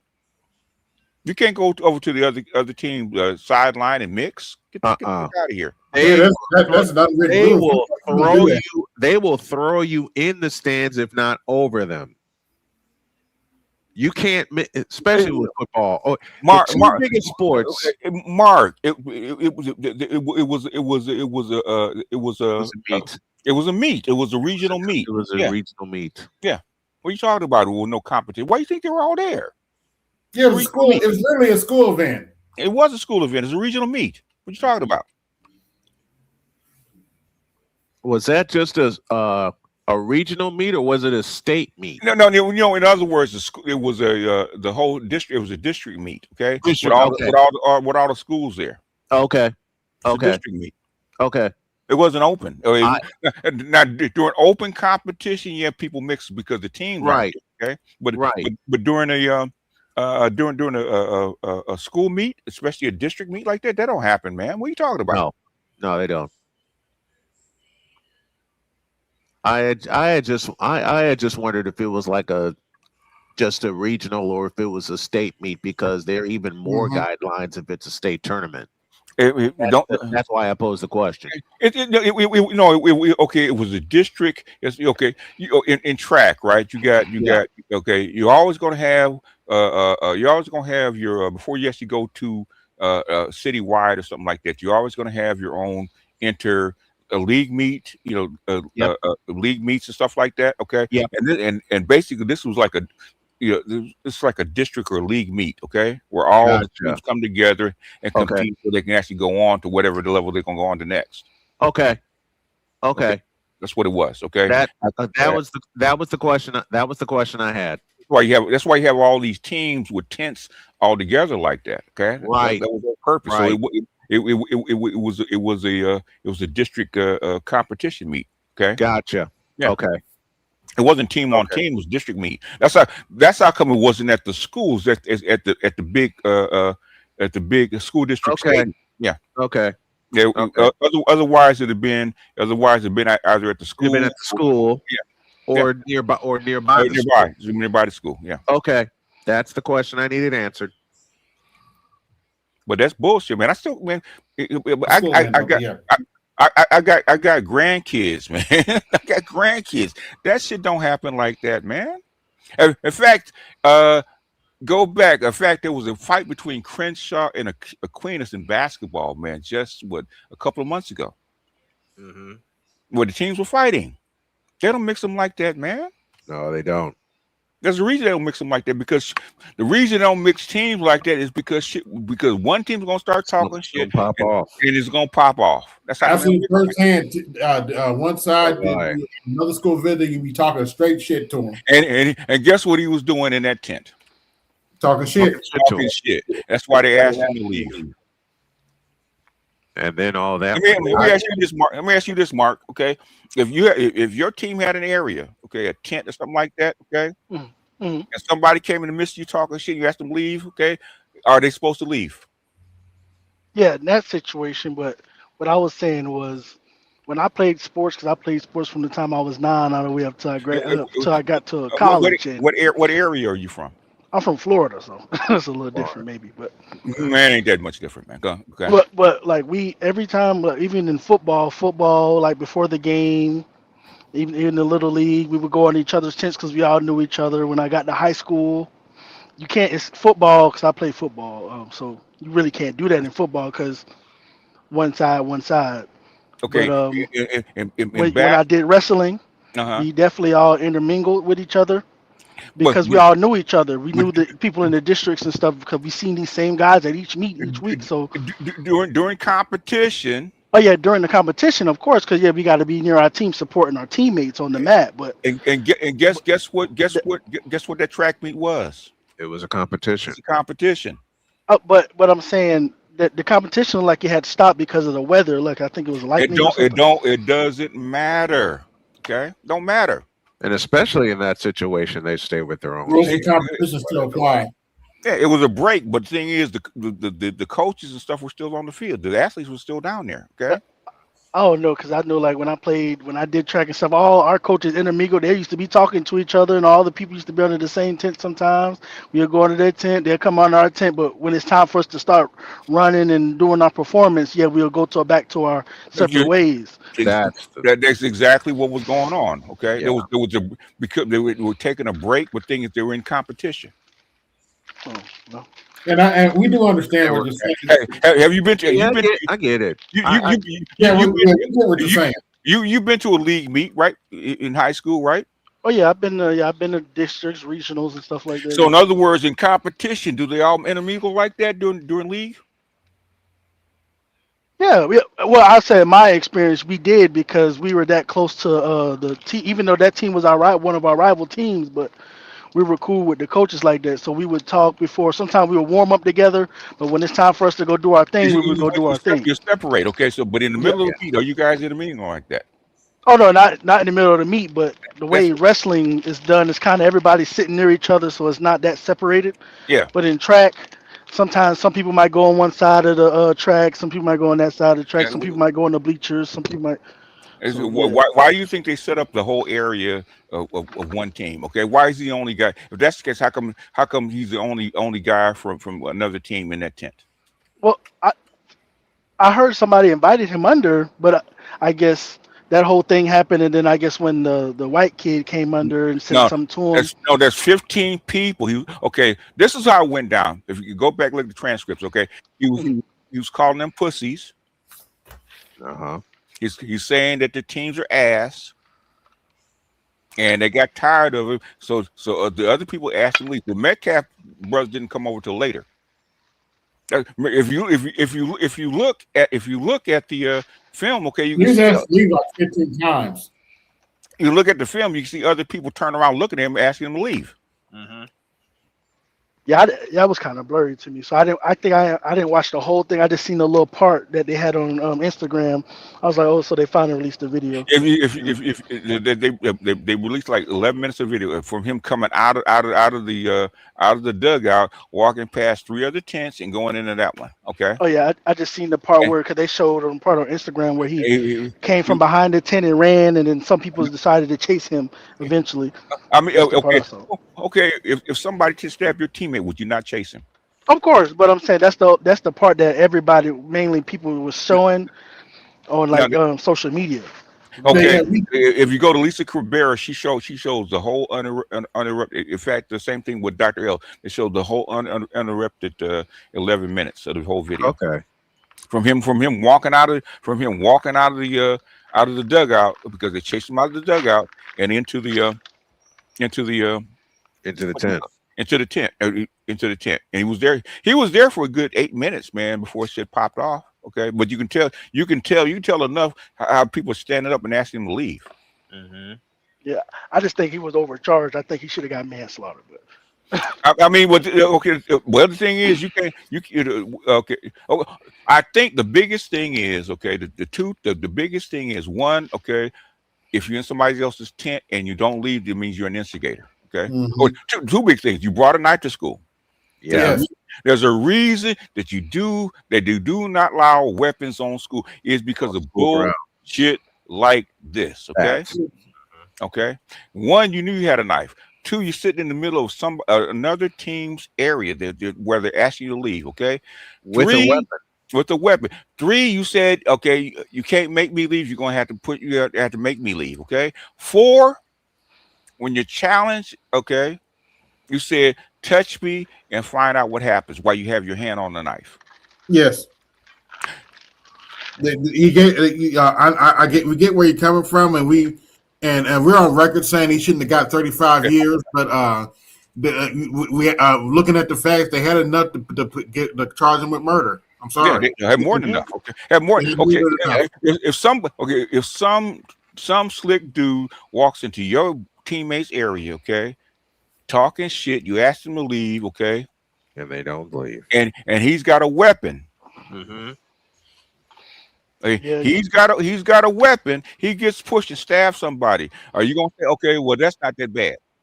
Oh no, I'm not saying that it wasn't bad, but I just feel like cause I always thought that first degree was a premeditated thing. Like you woke up that morning, I'm gonna stab this guy this morning. If you have your hand on a weapon and you dare somebody to do something, that's enough for premeditation.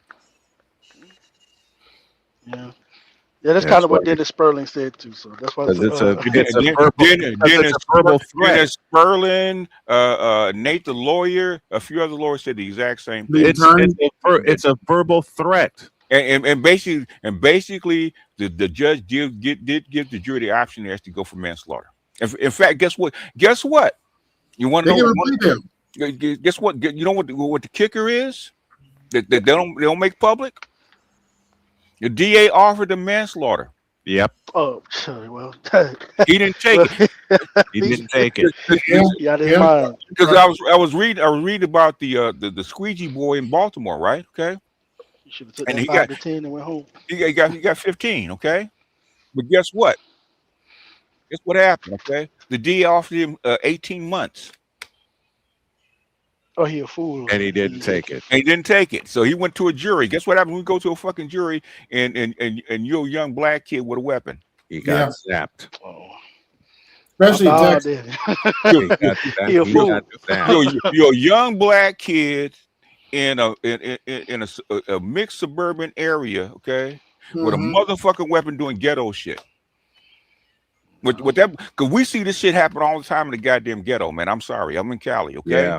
In the black area, that shit happens. When I saw that, I said that shit happens all the time in Cali. Okay, motherfucker get angry. He think he tough. Okay, and all of a sudden, he getting ready to get his ass whipped. And guess what he does? I pull out the equalizer. He yanks a weapon out.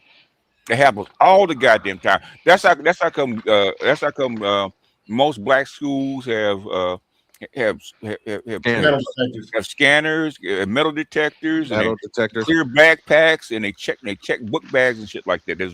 In fact, that's what they're supposed to do in Frisco. But the thing is, it's a mostly white area. Okay, that shit don't happen in Frisco. Everybody's upper middle class. Okay, kids ain't got no reason to bring a fucking weapon into a track meet. And upper middle class. You know, this ain't the goddamn hood.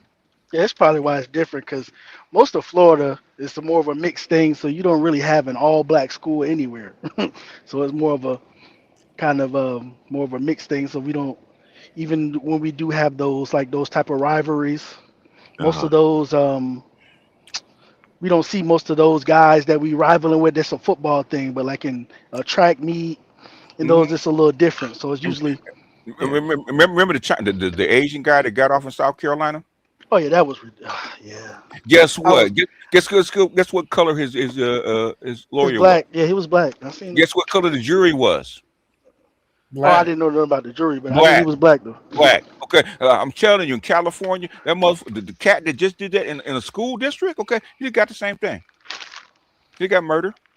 The situation with that kid, I was wondering why a 14-year-old got a gun in the first place and what his parents was doing. Okay, the thing is, okay, if he was an adult and was smarter, he'd have turned around and shot the Asian guys, okay, in self-defense. No, I'm saying where his parents was at. Why they not knowing that your child got 14-year-old got a gun? I'm saying. What part of Florida are you from, man? I'm from Bradenton. Where's it's that? Like a little south of Tampa. You're on the other side. You're on the other side of the panhandle. Okay, you from the countryside. Okay. Yeah, home of Tropicana where IMG and stuff at. So we got a lot of athletes where I'm from. Yeah, what I'm saying is you ain't from like Miami Beach or you ain't from the hood side. Oh, no, that's most of the people don't live down there. So that's a small part of Florida, though. Yeah, I know. That's what I'm talking about. Yeah. So basically, you were more rural than say like tech, like the Dallas area or Miami or something like that. If you're from Miami, you asking why kids carry guns. Oh, come on, man. Oh yeah, but I done been to all you guys' states. I drive trucks. I'm actually in Indiana. I know, but I just left your state last week. What I'm saying, growing up as a kid in the hood, okay? Yeah. Okay. The first I was 10 years old going to my first funeral when a little kid in the hood got shot in the head. Okay, the local bully got shot by one of the local kids. Okay, I've been dealing with this all my motherfucking life, so I know how this shit go down. Okay. Yeah. So as soon as I heard it, I knew what happened. So all the film did was actually verify everything I thought about it. Well, motherfucker, you knew you had a weapon. That's how come you're so tough. Otherwise, you when they asked you to leave, you'd have left. But I got a weapon. I got the equalizer, and you can't tell me what to do. Some of these black parents ain't gonna learn until they start charging them too. Okay. Now you got kids? No, not yet. Okay. In other words, growing up, okay, you might have decent parents. I'm assuming you had decent parents. Okay. No. Okay. No. Okay. I'm gonna tell you. Okay, my kids were middle class. Okay, working parents, middle class, or even upper middle class grandparents. Okay, once these Negroes go to school, okay, shit changes because school will influence you more than your parents do. Yep, that's the truth. I agree with that one. And school culture is a completely. Ask the white boys. The white boys. I didn't know about drugs until I went to a white school. Oh yeah. More drugs, more ways to get high in a white school than a local drug monster. I remember when they started breaking those e-cigs when I was in high school. They were shaped like pins at the time, so they used to blow them in the air. I mean, they had to change the propeller and air it extra dry because you had all these huffers, man. In middle school, they go buy a can of air it extra dry, go get high, and bang their girlfriend. It's a little different. I didn't start like BGS. I didn't start seeing that until I went to a white school and I went away to college. White people know how to get anything that will get them high. They know it. Okay. Yes, sir. Yes, indeed. Black folks, black folks only have a few forms of getting high. Okay. Yeah, weed pretty much. And all that experimental shit. Most of the time, black folks ain't going for this shit. No, I don't know about that. Yeah, they'll be sniffing glue and right. They don't sniff glue. They don't huff or chemicals and shit like that. They don't do that shit. Okay, black folks stick to certain things. There's only about 4 or 5 drugs that black people actually use. Okay, even fentanyl. Why do you think black folks don't die of fentanyl all the time? Because they don't like it. They don't trust that shit. They don't like it. They don't trust it, so they don't use it. Yeah, I think so. That's what my best friend passed away from. I think somebody laced it. I've never known him to. I've never heard him mention fentanyl. Yeah, that's the problem with fentanyl. They lace. If you do cocaine, you got to be really careful about doing cocaine because they use fentanyl as a kicker. Yeah. I've known him to do weed. I've never known him to do anything. The thing is that okay, coming up, man, because I was an adult in the crack era, right? I was in my 20s, okay. And break it up a little bit. And we dabble, so I'm around a lot of female crackheads and shit like that, man. Right. And they don't want to talk me, okay. That cocaine gets you high, but the high don't last long. You ain't got a whole bunch of money, okay. What you do is you'll go get something like what is it? Angel dust or something like that to actually extend the high. That caused my grandma to go crazy. Huh? What? Angel dust? They were, I say, because like schizophrenia runs in my family, so like if they take anything laced or anything, they might have a psychotic break. They'll have an episode, yeah. So then, so I got a few members in the family that got schizophrenia, so. Yeah, the shit the doctor gives, the medicine the doctor gives you don't need to get high, man. Because I had a girlfriend that was bipolar. Oh yeah, morphine get you high enough. The stuff they give you, man, will get you high and loop you out. That's how they don't like taking it. You get loopy. Yeah. Anyway, it's getting some people don't know it's laced. They just trying it the first time, and they get somebody put something in there they didn't even know. Yeah, when I heard it, okay, I knew what it was. I knew what the penalty was going to be. I already knew he was going to get convicted. Okay, I knew he was going to get convicted. I just thought it was going to be a manslaughter thing. The only reason they would give him manslaughter is because he's young. Okay, they have, in other words, that's mercy. Okay, you're 17, you don't know, you're not an adult, you probably don't know it, probably don't know better. Okay, okay, but the thing is, the kicker for him is he didn't take the manslaughter. Yeah, I didn't know he did. I didn't know they offered it to him. He didn't take the manslaughter. There's 2 things he had against you. One, where you are. Okay, bringing a weapon to school, knowing that most of these kids are going to be unarmed. Yes. Okay. And if you go watch the video of him talking to the police, you can clearly he knew he was in the wrong. You can hear him crying. Yeah, he's crying. He did. Yeah, he did. He's praying that the kid didn't die. And the other thing is, you have to understand, he stabbed him so hard. He stabbed him through the bone and got to his heart. Yeah, you can see the force of the stab on the film. Okay, I heard that they said there was like bone evidence on the. He pushed and basically he stabbed him really hard. It wasn't no little poke. Okay, because people thought it was a push at first, but actually him pushing that knife into his chest. And you got to push, and they say you have to push really hard to get to his heart. In other words, instead of shoving him, he stuck him as hard as the kid shoved him. Yeah, the 3-inch blade. Wow. Yeah. Oh, people say, "Oh, it's a multi-tool." Motherfucker, look at that blade. That's a fucking knife. Stop. Nah, that's a real blade. Nah, stop That's it. a blade. Oh no, it's a multi-tool. They can't hurt nobody. Multi-tool my ass. Man, Yeah, LAR said he got the same blade. yeah. Yeah, but the thing is, man, I understand where you come from, where we come from, man. That mixing like that don't happen. Okay. In bigger cities like that shit don't happen, man. And basically, they allow them to sit there, but you want to talk shit, and when they actually leave, you don't want to leave. And then, in that situation, if he's doing all that, but the thing is, if the teams ask you to leave, you don't. Guess what? You're supposed to leave, right? You're supposed to leave. And don't get it twisted, Mark. We understand where you're coming from, and I believe you when you said, you cool with the guys before you get into the competition.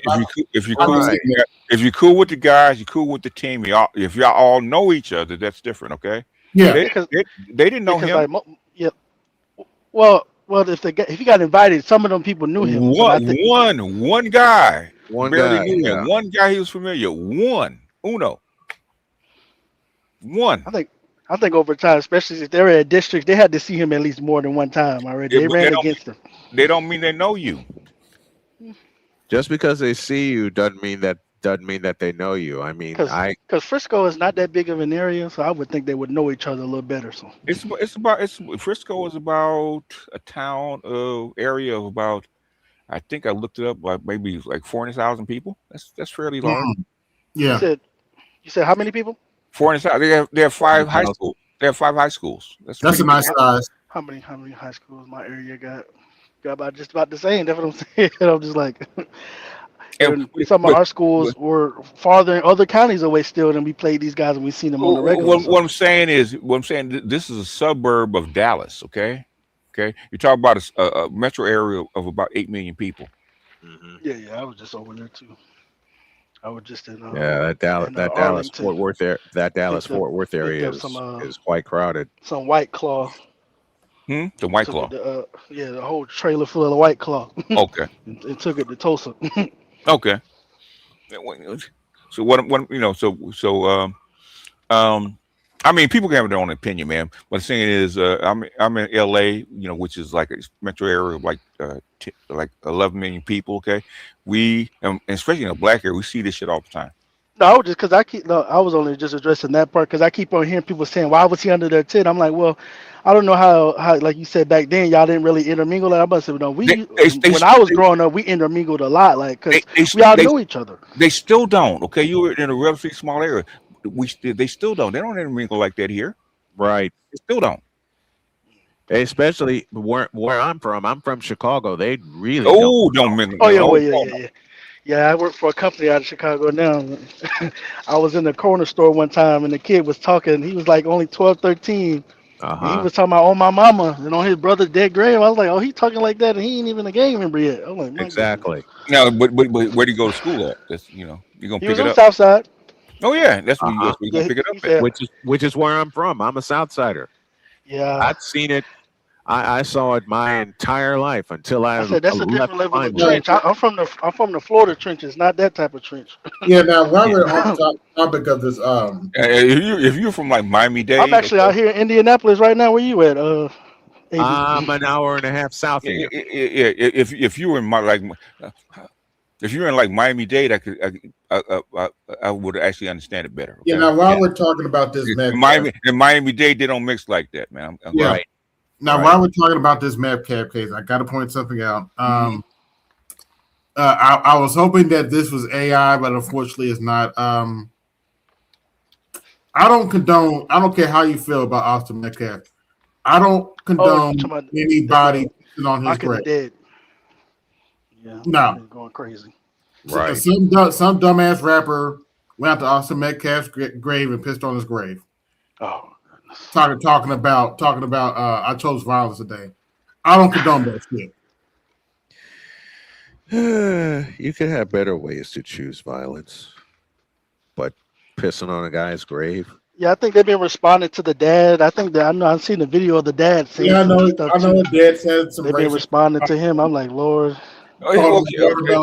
What do you expect from a guy that just had his kid killed by a black guy? No, I know. I'm just saying. I know that. I think that's one of the reasons why people have been doing that. There was like, because what he told him, he said he was a watermelon felon. So all Yeah, black people yeah, got mad. yeah. Of course. Okay, he wanted him. When he said What that. he wanted. Okay. Okay. This is Inglewood versus Aquinas, right? Okay. Hold on. Pop this up, baby. Oh, there it is. Okay. Okay. You said what school? Breaking down Monday night's wall scuffle brouhaha between Inglewood and Aquinas. Inglewood is in the red, winning 91-78. You see it there on the screen. A little bit of token pressure and a bucket, really, with no time remaining. I've been to both of those schools. It doesn't count. What we see here is as the Aquinas players in the white start heading towards their bench, number 13 right there, probably getting chirped at, stops, exchanges a few pleasantries, and this is pretty much where things start. That's where it started. He pushes an Inglewood player. The Inglewood player pushes back. What you see here is Jason Crow, the head coach at Inglewood, circled there. He wraps up the Aquinas player, but what happens is the Inglewood player pushes Crow in the back, and it subsequently pushes the Aquinas player too. So they kind of start floating to this near side sideline. And if we kind of rewind just a little bit, look at this gentleman here in the black hoodie. I mean, basically pulling his sweats up and taking a big shot at an Aquinas player while Crow's got the young man wrapped up. And now bedlam ensues. And if you keep your eyes on the bottom of this screen, I mean, there's so much to capture. You will have to repeat this over and over again to see how many punches are thrown, arms are grabbed, pushes are done. One throws a shot there. There's all kinds of stuff going on. So I'm not really going to slow this part down because there's so much to break down. You can go back and look at it. But as it starts to somewhat dissipate, you see here we go again. One more big blow come here.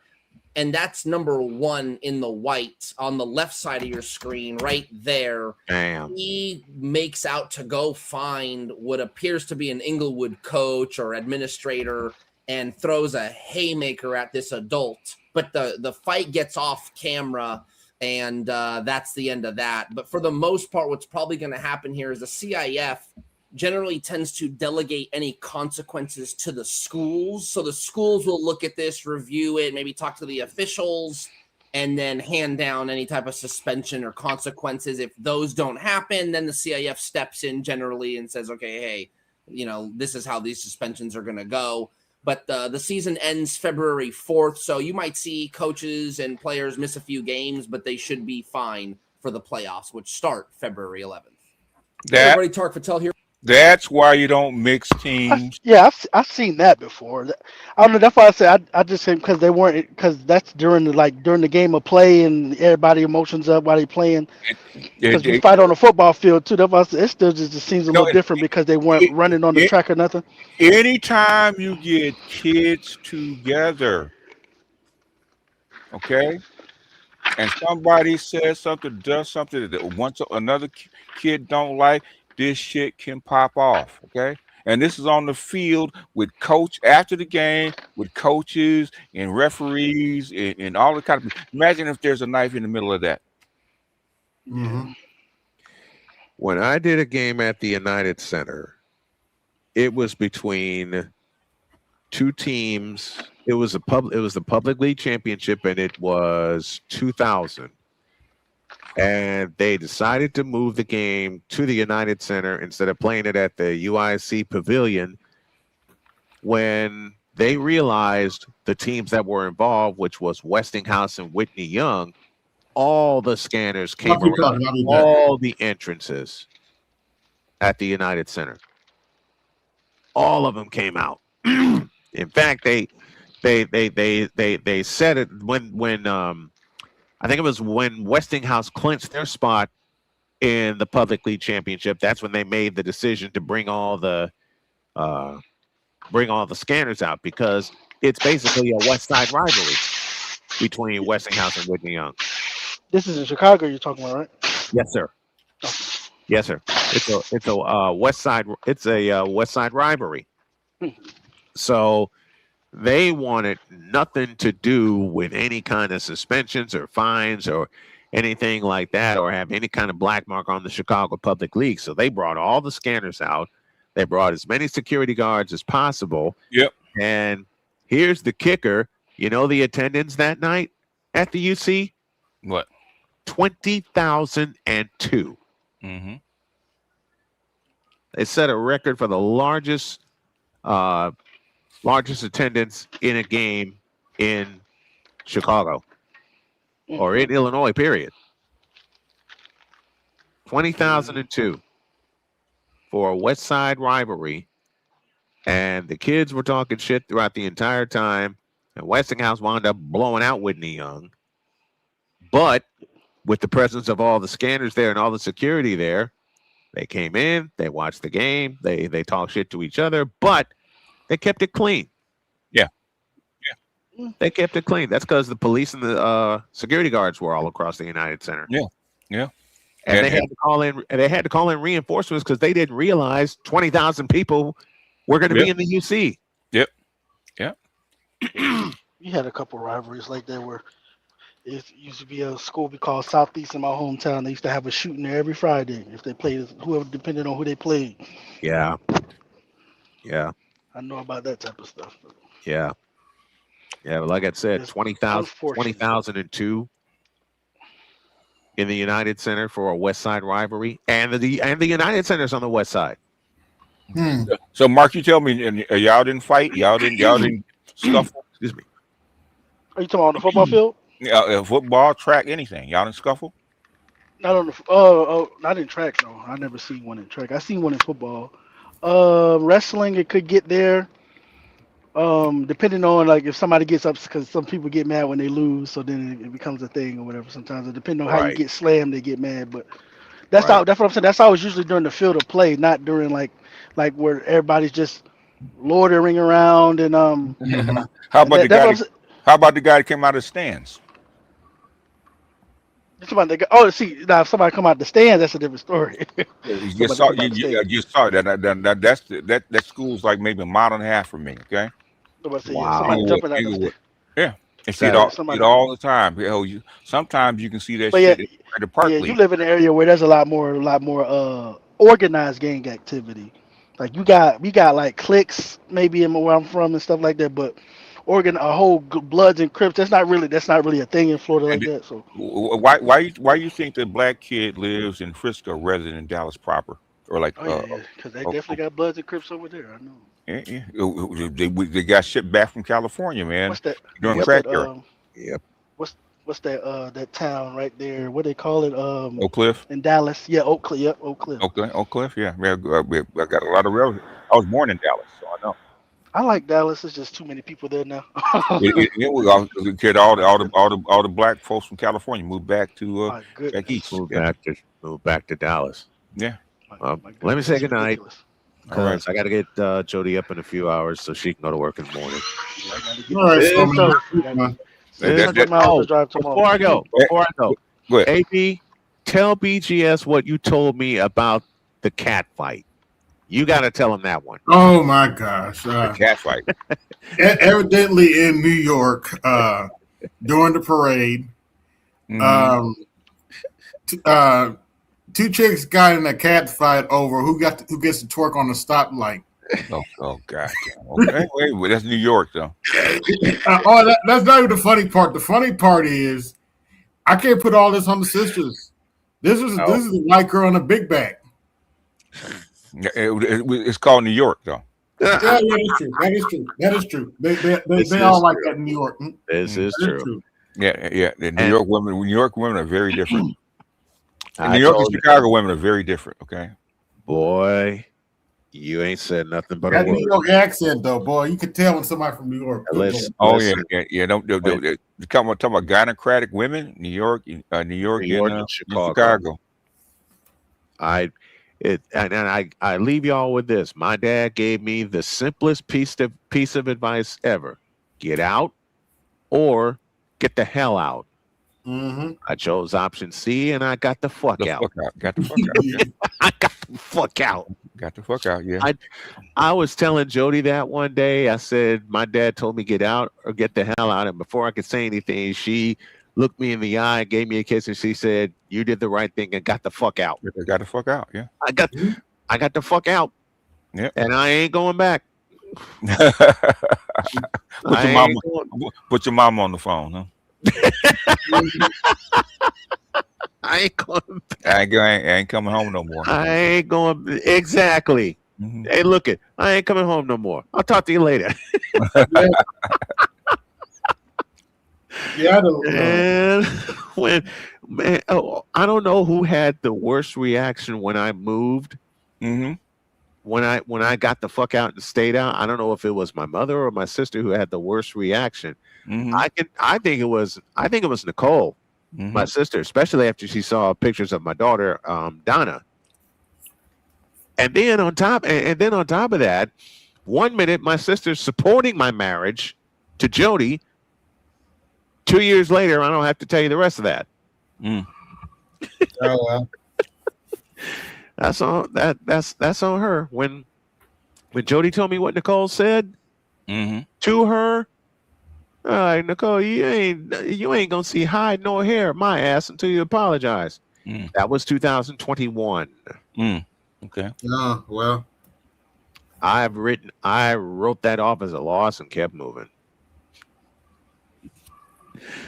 All right. Good night, gents. All right, Sandman. What you doing tomorrow? Are you taking the day off? Yeah, I'm taking the day off. I'm taking the day off tomorrow. There's a Fever game. We may be late Monday because there's a Fever game Monday, and instead of starting at 7, my time is going to start at 8 because it's on. I think it's on CBS. Okay, just text me. Yeah, I'll text you when I'll text you when I'm done. Okay. Yeah, I've been doing Mondays recently, but I'm gonna probably take off for that Monday. Yeah, man. I've taken the whole week off, man. That shit, I ain't feel like. Oh yeah, you took the whole week off. I was like, whatever. Yeah, but I don't blame you. I ain't feel I like don't blame you. Go ahead, Snoop. After the WNBA season ended last year, when we lost to Las Vegas, I didn't do anything for 10 days. I heard that, man. Yeah. My wife was like, aren't you going to cover any Colts games? Nope. Are you going to do any 49ers games? Nope. and she's like, you're taking a full 10 days off? Yep. Yeah. You know, as far as black people are concerned, lock in on Shedeur Sanders. Just, keep up with him. Oh, yeah. The radar is on. Mm. The radar. Who's he playing for now? Cleveland. So They're gonna have to lock on. They're gonna have to lock in on Shedeur Sanders, considering the fact Cleveland traded Myles Garrett. Oh yeah. Oh, he's still playing for. And we're the Cleveland Browns, huh? Mm-hmm. No, Myles Garrett's in Los Angeles. He's in Los Angeles, yeah. Okay. He's with the Rams. Oh, with the Rams, okay. Yeah, they need to. They had to replace a lineman. What's his name? Retired. Jared Verse. Yeah. They had to replace Jared Verse, who was their captain, one of their captains. Mm-hmm. Yep. We'll see how that goes. All right. I'm heading to bed. I will see y'all later, and I'll text you BGS when I'm done with the Mercury Fever game on Monday. Okay. All right. Yeah, I'm gonna, once I get off of treatment, I'm probably gonna do a movie night on Monday. I've come to the realizations that I can't always get out to the theaters, so I just wait for it to come on digital. Okay. So Mortal Kombat 2 just came on digital, so I was like, shoot, well, may as well. And in the long run, it's cheaper anyway. It's $19, still cheaper because when you count in gas and pay overpriced for popcorn and shit, nah, I'm good. I can do this at home. Check the pirate sites. You probably can find it. Okay. Yeah. Or talk to what's his name? Can't remember his name now. It'll come to me. Mm-hmm. But he said he gets all of them. So. Oh, okay. Yeah. Yeah, I was hoping I would catch Dr. T's movie review, but I'd scheduled a stream during that time. Like, oh crap! But I understand. You know, he got all them papers to grade and stuff, so it was on an off day. So, but you know, Yeah. He was. Yeah, he but he's been keeping up with his daily schedule. Though. I have to give him credit. So. yeah. And, I was, when I saw that bullshit with Butthurt Blue, I was like, I got to make some money off of this. Good Lord. I still don't get what their angle is, man. I still don't. James, if you listen, it was pretty much just an hour of well, hold on, wait a minute. I got that clip. It was pretty much an hour of this. We are done. We're butthurt in life. And it's all BGS's fault. It always BGS's fault. You're wrong, Daddy. You're wrong, Daddy. You're wrong, Daddy.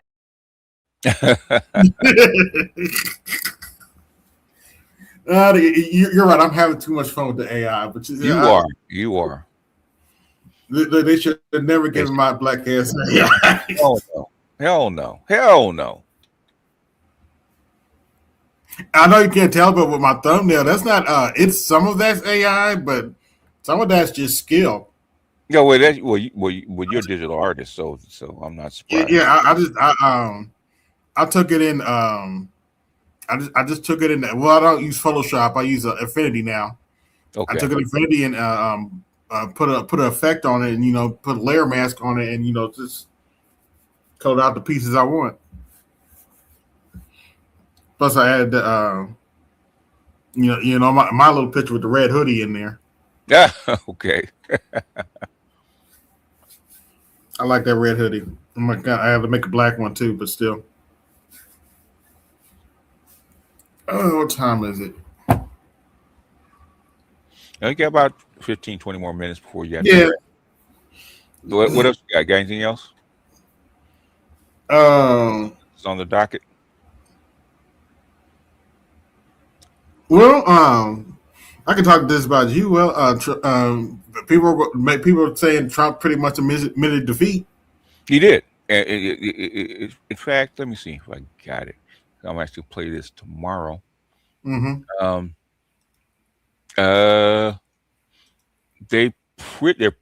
He pretty much said the same thing. He's trying to couch it as a win, but the thing is, everybody's saying the same thing. He had to get out. Because the economy is going to crash. Yeah. Besson probably got to it like, look, bro. No, it wouldn't. That and Congress did the same thing. Yeah. History. See if I can find it. I'm sure Mark Levin and Ben Shapiro are upset, but no one cares. Yeah. Let's see. And by the way, let me just state this for the record. As hard as I am on the Democrats, from the bottom of my heart, fuck Ben Shapiro. That's one motherfucker on the right I have never liked. Let's see. MS Now played like 3 in a row with MS Now. Okay. It's not the linebacker, is it? Huh? It's not the linebacker, is it? No.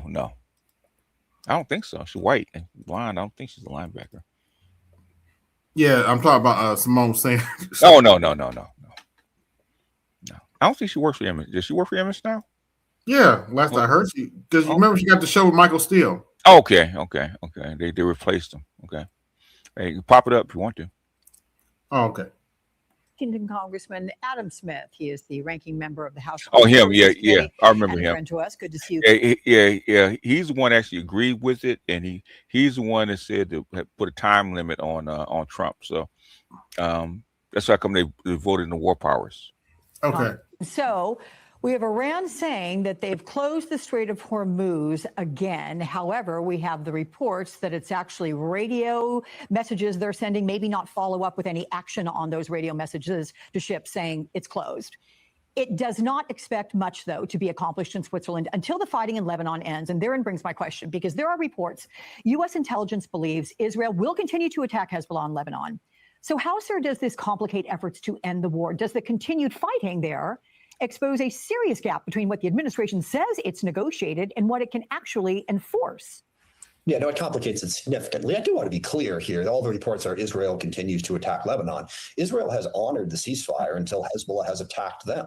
Over the last week or so, there's been a series of ceasefires, and Hezbollah inevitably launches missiles or drones. They killed 4 Israeli soldiers a couple of days ago, and then Israel responds. Now, we can argue that Israel shouldn't have such a hair trigger in response, but it's Hezbollah who's breaking the ceasefire right now. So if Iran wants Lebanon to be part of it, then they need to make sure that Hezbollah stops fighting. But yes, that is a significant impediment. As long as those ceasefires, and these ceasefires last like an hour or two, they don't last any amount of time at all. Got to get to a ceasefire in Lebanon before the talks over the Strait of Hormuz and the other issues can proceed. So it seems like the only concessions in the MOU are Iran's promise not to pursue a nuclear weapon and to reopen the Strait of Hormuz, essentially getting back to the pre-war status quo. But Iran gets sanctions relief and a massive $300 billion reconstruction fund with an agreement on its nuclear program that's to be worked out over the next 60 days during these talks.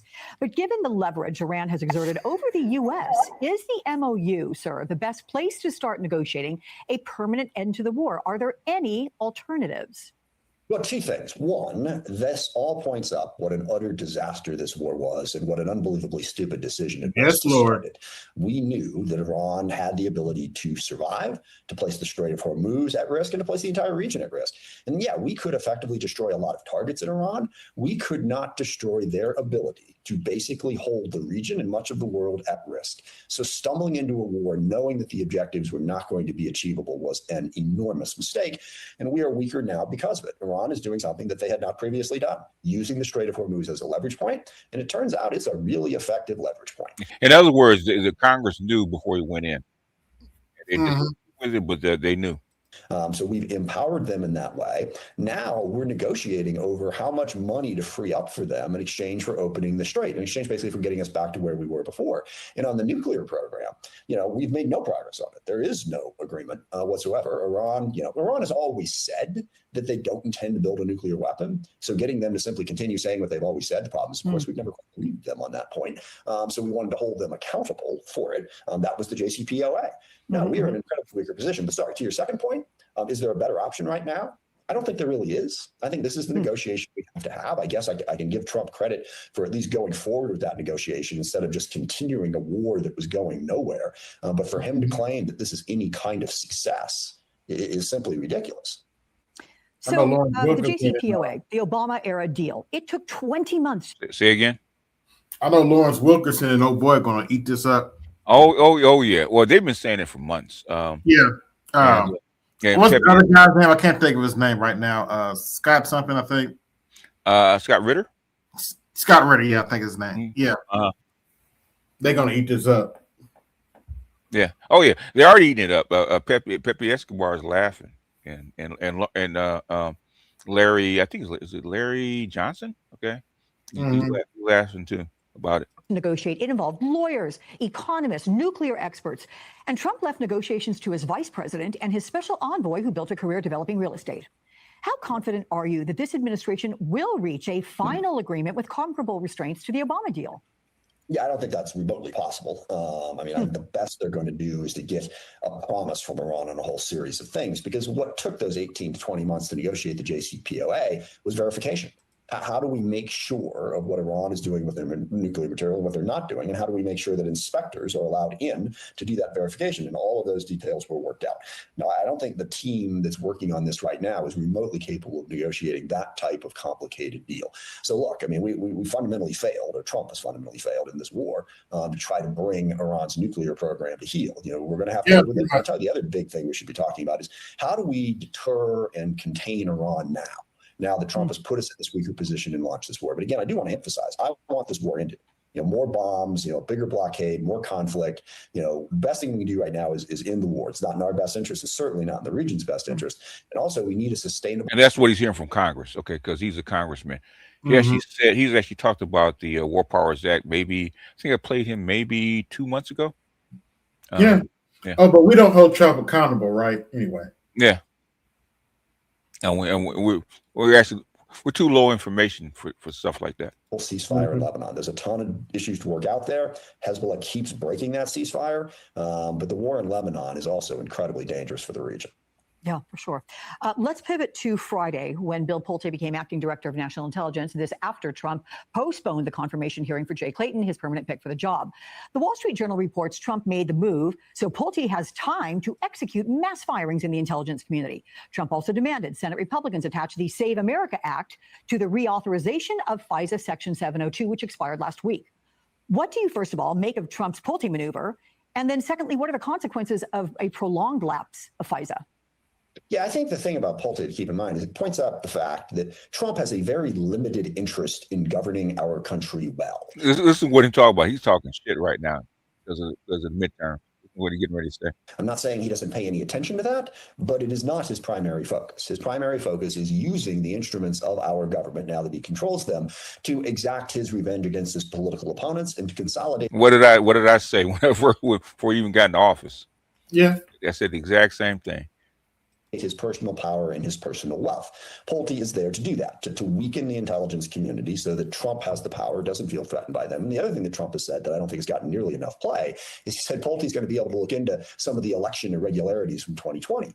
So he's making it clear that he's going to use this guy again to use government information against Trump's political opponents. Mm-hmm. This is incredibly damaging. You better get over there and get Gorilla Grip while you still can. Woo, man, my God. Just one ride, baby. Shit. One time. One time before I die. Go over there and get Gorilla Grip while you can. One time before I die. Health of this country. We need our intelligence operations. And Trump is treating it more like a personal thing to enhance his power, not to protect our interests. And as far as the SAVE Act, the voting rights, and they've been throwing this out every other week. It's like, no, we won't do anything until you pass that, until they pass. I just got one question. Yeah. Are you going to listen to that mouth the next day? I mean, you got to pay, if you burn the coal, you got to pay the toll, right? Yeah. That's the only question I had. You really willing to put up with that mouth? You got. He does got a mouth. Good Lord. Before, during, and after. Yeah, you got. That's the price you got to pay. Okay. So why? That's hey, why you don't put up with the mouth. Hey, more power to you. If she go too far, you put something in it. So. Oh well, I didn't want to go there. I didn't want to go there, but yeah. Their effort basically to undermine our elections. They still don't have the votes. There's still not support for it in the Senate. I don't see that happening, but it can certainly slow down the appropriations process, the ability to have the DNI doing their job, because Trump is obsessed with it because, again, he's obsessed with undermining free and fair elections to make sure that no matter what, he wins. Congressman Adam Smith, I always appreciate your candor, and we'll look forward to seeing you again. Thank you, sir. Yeah, you got to get the pot shots in, especially. Oh yeah. You hear Kamala Harris getting pot shots in. Hillary Clinton's getting pot shots in because it's midterms, so they're getting their shots in right now. Oh yeah, Hillary Clinton threw the old man under the bus. I'm like, oh okay. Talking about Bill? No, Biden. Oh yeah. She came out and said he had no business running. Yeah. The thing is, you got to admit it. Okay, everybody knows that, but the thing is, they can't take the blame for it. Yeah, I know. Yeah, Obama tried to tell them, they wouldn't listen. Yeah, he did.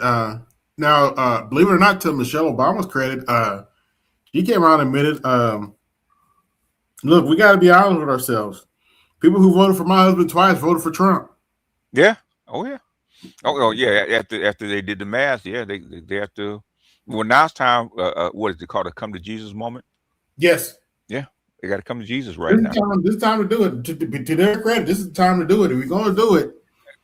But yeah, she said the people who voted for my husband twice voted for Trump 3 times. We voted for him 2 times for the record. I bet you Butthurt Blue's not gonna clip this segment. No, they might. They might like low. They clip. I double low information. I double dare them clip this segment. Double dare them. Yeah, I know y'all listening. I double dare you. Yeah, low. It's going to be another low information segment or whatever they call it. Yeah. Thoughts on Vance coming out criticizing Israel? He's going to have to make some kind of separation from this war if he's going to run for president in 2028. Yes. Yeah. He's going to have to differentiate himself some kind of way. It's kind of hard as vice president, though. Yeah. If anybody can do it, is Vance. And Vance is a lot slicker than people think he is. Yeah, and I maintain my position. I don't think the Democrats are ready for Vance. They probably aren't. But thing is, no, that's not to say Trump won't fuck it up for him. But you know what? Because I saw a good 8 to 12 years of Republican rule, and it was in 3 months. Donald Trump fucked it all up. I said, I can't believe this. It's just like Adam Smith was saying, everybody knew ahead of time that this war was actually going to fail. But the thing is, Netanyahu sold him on a decapitation and regime change, just like they did in Venezuela. But but they don't hear me though. Yeah. Oh no, they just say we're low information voters. We don't. Oh, yeah, we are, man. We love to sit there in our lounge chair and watch paint dry. Yeah, we don't know what we're talking about. We're not. They were crying about DEI the other day. It was so painful to watch. I was like, even though they actually had my name in their little screen, I was like, I don't feel like covering this. It's not worth my time. Well, we talked about DEI over a year ago, about what and whys and stuff like that. Why they? I know it's getting close to election time, and that's why I come to ramp it up. So whoever's paying them is telling them to ramp it up. Oh yeah. So because for a good year, you guys were nowhere to be found. Oh yeah. They disappeared off the map. They disappeared off the map, man. So goddamn, we had to send out a search party for them, and now all of a sudden they popping back up talking shit. I still haven't heard nothing from code breakers, but you never know. Who will compete with Vance? It's okay. You have to wait till after the midterms, and then you can because that's when people will start putting their bids in after midterms. They're not gonna do anything. Yeah. You don't have a good guess now. Yeah, everybody's saying Newsom. We'll see. Well, Newsom was there in 2024. He just couldn't run because of Biden. But he's already been there. They're talking about AOC, but things we don't know who's going to throw their hat into the ring. I'm not sold on it. Yeah, I know she's a millennial, but I'm not sold on AOC. I'm just not. If she was a senator, maybe. But that's a hard sell. Yeah, it's a hard sell for AOC, and she's mouthy. Okay. Yeah. No, say what you want about Latino. I can tell you, Latino men are not going to put up. I'm not going to deal with her. Rubio could run against Vance. I see that, but nobody likes Rubio. That's the problem with Rubio. Rubio is not well liked, even amongst the Latinos. He's not well liked. Yeah. Rubio kind of reminds me of Newt Gingrich. Yeah. Now I can tell you why Rubio won his last election though, because I actually covered his debate with black woman Val Demings. And she literally spent the whole debate trying to mommy him. I was like, oh shit, that ain't going. I was like, oh damn, that's not gonna play well in Florida. The thing is that black women try to treat other men like they treat us. It doesn't work. Yeah, they trying to do that to Jelly Roll now. Yeah. What's your name? This white rapper Jelly Roll. What was it?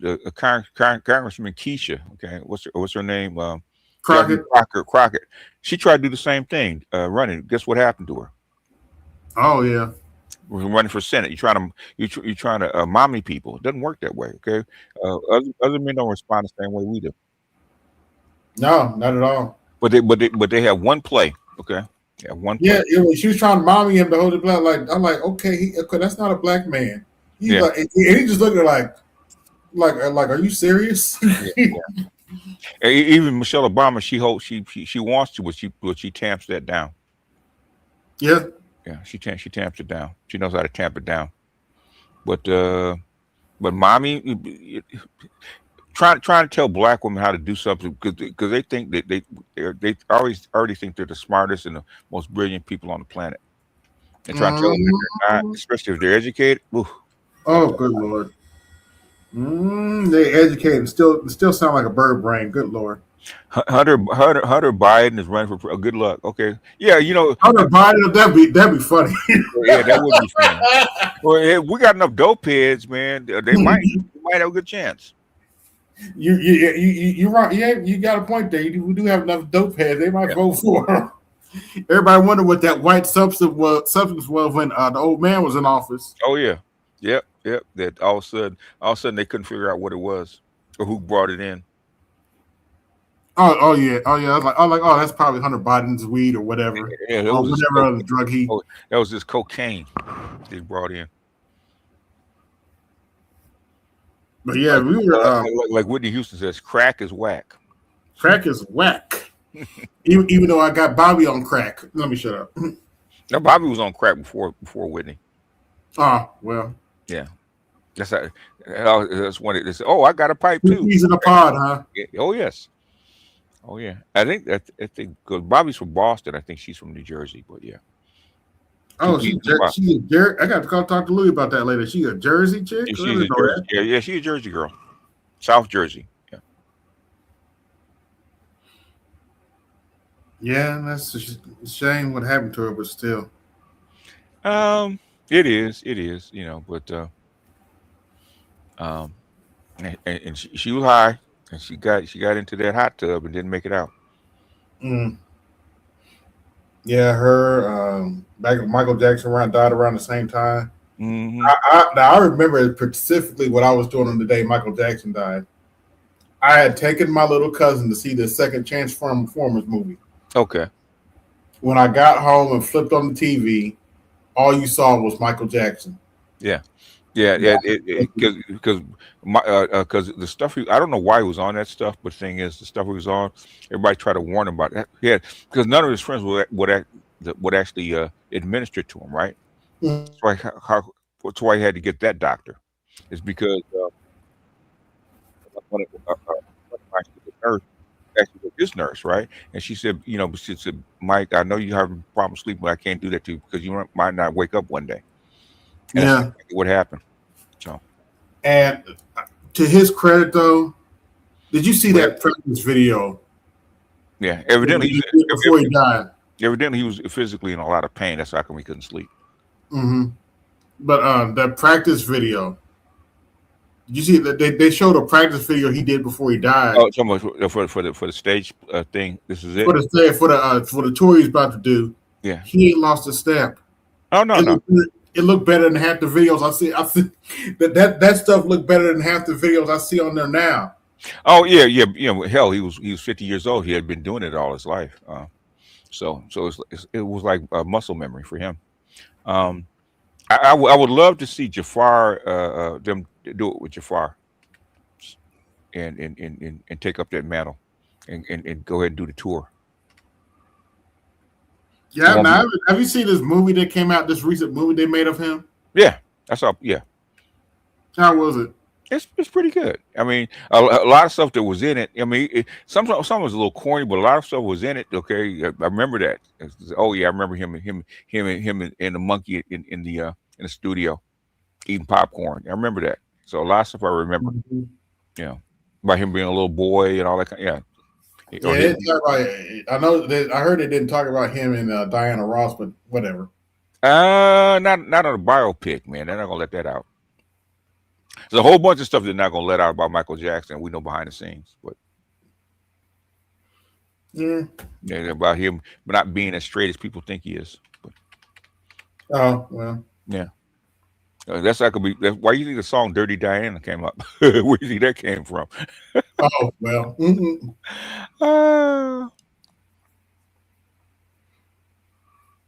But listen, most of the people that knew him, they said he was a cool dude behind the scenes, but he just had that persona. Mm-hmm. Janet and Randy aren't in the movie. I think they said they didn't want to be in the movie. They actually, Yeah, that's what I heard too. That Janet didn't want to be in the movie. He wanted to be represented, so they wrote him out. They wouldn't sign off on it, which doesn't matter. It's gonna make money anyway. Yeah, and I'll tell you what I get tired of is people that hate on Joe Jackson, and I know all they're going off was that movie they came out with. What was that? The 80s or the 90s? Yeah, it was the 90s. Yeah, that Jackson movie that came out in the 90s. Mm-hmm. And that's all they're going off of. Like, you don't know what that man was doing in that house. He wasn't doing anything different than what came up in my house. Okay? I mean, he was a 1960s and 70s parent. Okay, that's what he came up as. But he had 9 kids. Yeah. Okay, that's those. That's how mom and daddy got down. Yeah, yeah. My father was the same way. Mm-hmm. So I don't know. All of a sudden, oh my God, he got hit. But those are white women. Talk that shit. Okay, that ain't what happened to Michael Jackson. Ain't nothing compared to what normally goes on. And then he said his brother got it worse. I think he said was it Randy got it worse. I think they said. So yeah, but yeah, that's typical in the black household. Oh yeah, very typical. Boy, but yeah. Yeah, I'm surprised with the Whitney Houston pick. They showed her in a lesbian relationship. So I was surprised. Oh. Yeah, was their girl Robin? Oh. I was surprised. I said, they're actually gonna put that out. Yeah. Well, they did the same thing, Dr. King and Selma.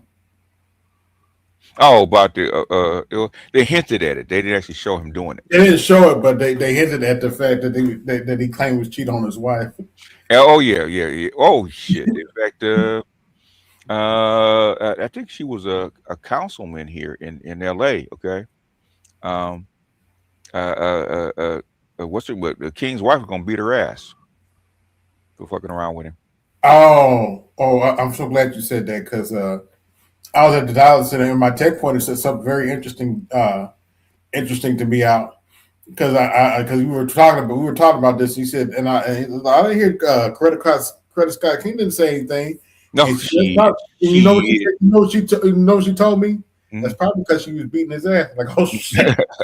I had to chuckle like, damn, that might be true. Or beating their ass, yeah. No, that's probably because you beating somebody's ass. I'm like, I heard Credit. I didn't think about that for a minute. I was like, damn, that's true. Yeah, he wasn't a big guy, so I'm not surprised. Okay, but she said, but that's what she said. She was probably beating his ass. I'm like, what? I was like, oh shit. Yeah, I had to think about it from on the. Like, well, that's why he did his shit on the road. So, I'm not shocked. I'm not sure. Credit Scott King was no joke, man. She was no joke. I've met her, but I don't remember it. She ain't no joke. I've met her, but I don't remember. I've been to his gravesite. Mm. By the time I went there, it was surrounded by water, but I've been to his gravesite. Okay. I know it used to be grass, surrounded by grass. But by the time I got to see it, that's when they put that little water float around it. Oh yeah, to keep the riffraff from defacing it.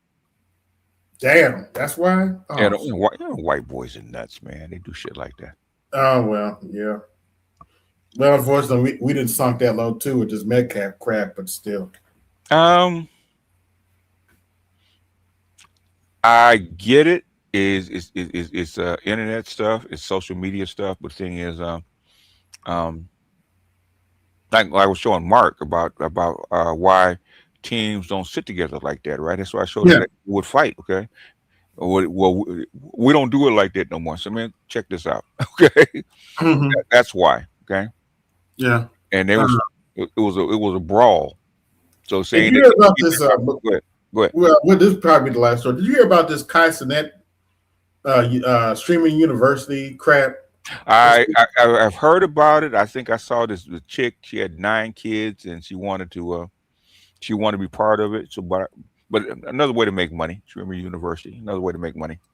Yeah, one chick talking about she spent her rent money to go get her hair done so she can go to Kai's to the universe. I was like, yeah. I just They're desperate. Space Palm. I'm like, what the fuck? Uncle Sam, their baby daddy, man, is cutting them loose. So they gotta do something. Like this chick had nine kids, man. Damn. Had 9 kids, and she's did a little TikTok, want to be on with Carson at Streamer University. So here's what it is. They're broke. They're trying to make money. Well, I understand that, but Carson that is like, okay. Yeah. Well, Carson that is because he's that big. How can you make $100,000 a month? I can show you how. Okay.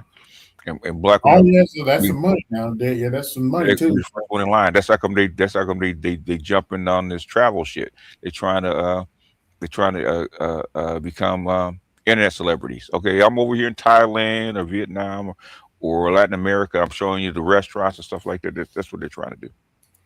Yeah, the AI is getting out of control. I'm starting. They got one of my guilty pleasures is they got Trump interrupting Star Wars scenes. They got Trump interrupted Harry Potter scenes. Mm-hmm. This shit is hilarious. Mm-hmm.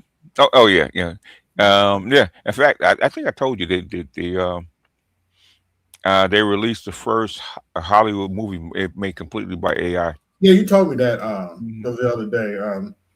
We released the first Hollywood. I'm not surprised. Yeah. So there's a big argument about that right now. And I told you about that Star Wars content. They just put Disney to shame. Yeah, with the fan fiction. Yeah. And now they really actually do it. So a report came out. Evidently, Star Wars, since Disney's had it, has lost 85% of its audience. Yeah, I mean, The Force Awakens. Of course, you're gonna lose your audience. Okay. The Acolyte show. Yeah. I watched the first episode, and I kid you not, that chick gave me ADHD. Because I would try to watch it, but I would just get distracted trying to do something else. Mm-hmm. I would just get distracted trying to do something else because it just could not keep my attention for shit. I tried to watch that show, I just couldn't. I couldn't do it. Okay. Yeah, it's bad. It's bad. And that and She-Hulk, horrible. Oh gosh, She-Hulk, and she's complaining that she can't get a second season. Your show sucked. Sorry. Yeah. Not sucked. It was trash. Trash. Where's the name of what I did? Trash. Yeah, that show was trash. Hawkeye wasn't that bad, but the She-Hulk, that was trash. She-Hulk was bad. Yeah, She-Hulk was bad. Yeah, Hawkeye, they tried. It wasn't that bad, but it could have been better. But the thing is, but she's not that popular character. She wasn't that popular of a character to begin with. Yeah, and they tried to make it funny, like a joke. Okay, which it was a joke, but the thing is, they could do better, man. They could do better. Yeah, I don't necessarily mind her character, but she just happened to be in a bad movie with that Black Panther stuff. Mm-hmm. And I tell you, the only scene I liked, the only real scene I liked this movie when she went to the ancestor plane and they had Killmonger there talking shit to her. Mm-hmm. That was the best scene in the whole movie. I was like, damn, that's the best scene in the whole movie. And I didn't necessarily think Namor was a bad character, but Shuri really. The whole time I'm watching that movie, I was like, Shuri just need a man. Yeah, she did. Yeah. Shuri, but that's her main problem. She need a man. But if you go look at the comics World of Wakanda with the lesbians, okay, that's where that third movie came. The second movie came from.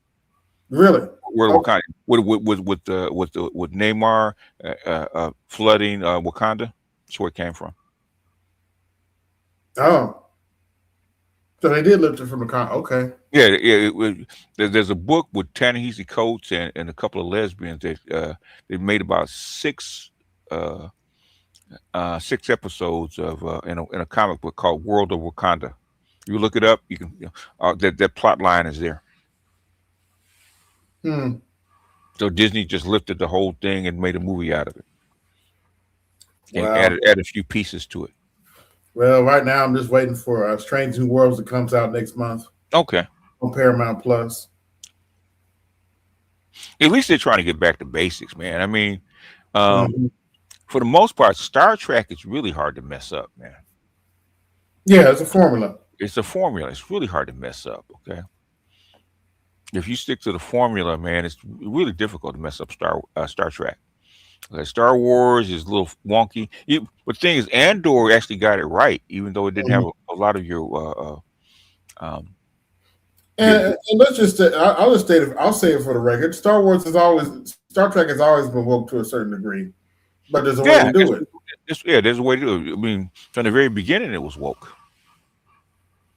In fact, and a lot of people don't notice in the first season they literally had a gynocracy planet.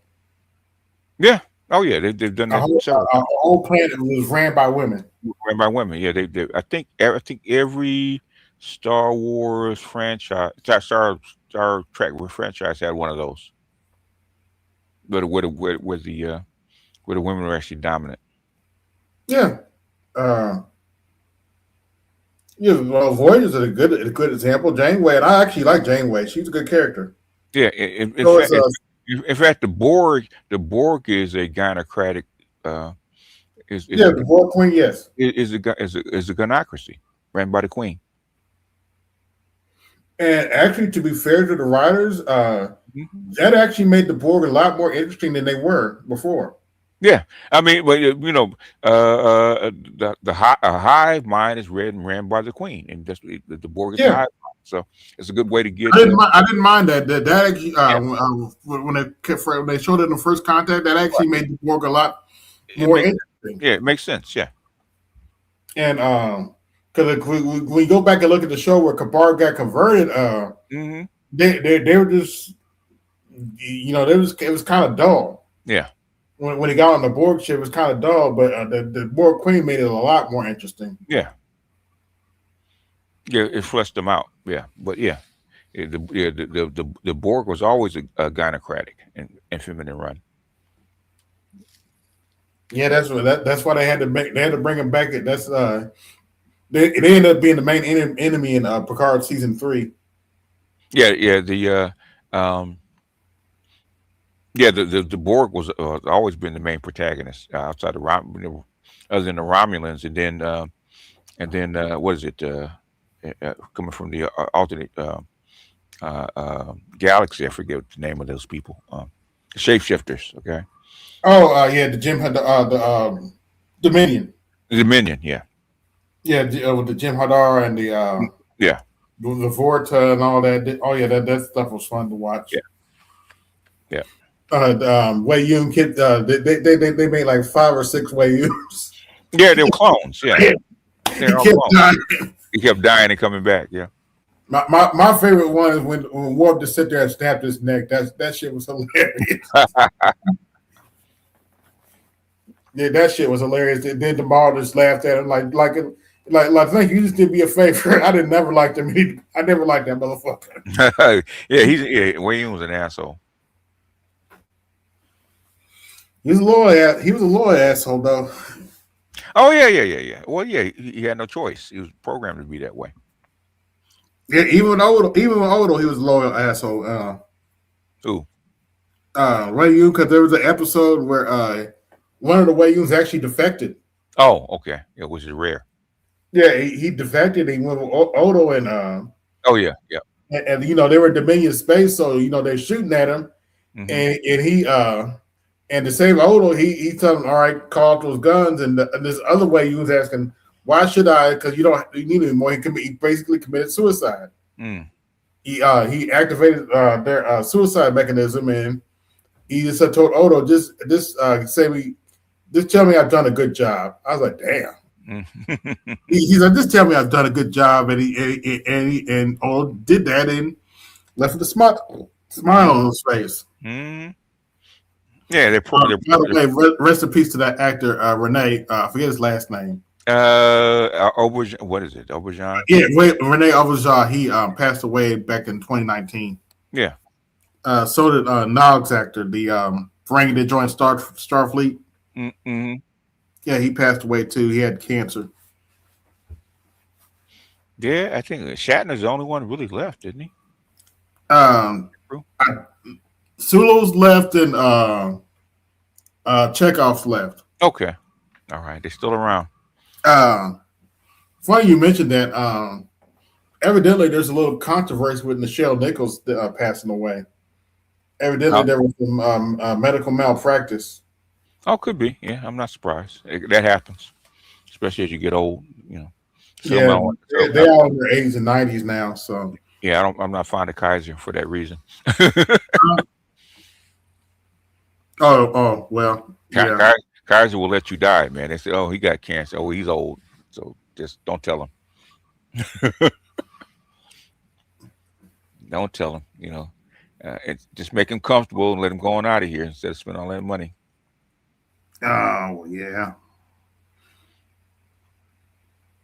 Well, I'm about to shut it down. Yeah, it's that time, man. So yeah, get some rest. Feel like I do some stuff tomorrow at least before the Patreon starts. Yep. Appreciate that, Naima. Appreciate that, Shepard. About Happy Father's Day. Appreciate that. You guys hear about the Bad Girls Club being filmed in Colombia? I wouldn't be surprised. I don't know why.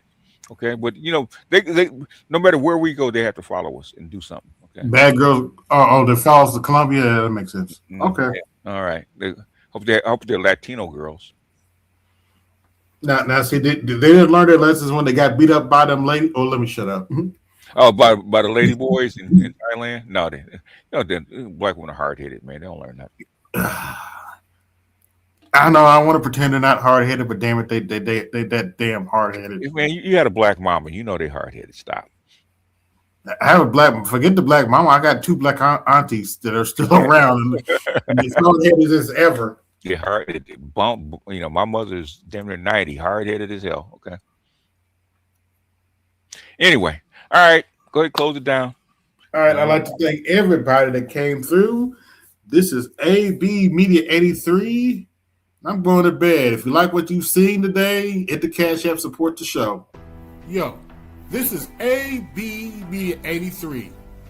To support the channel, hit the Cash App. Also, be sure to like, share, and subscribe to the video. Also, be sure to hit that bell notification so you can be notified the next time I upload a live stream, video, or short. And always remember, guard your image, guard your peace. Keep it moving. This is AB Media 83, and I'm out.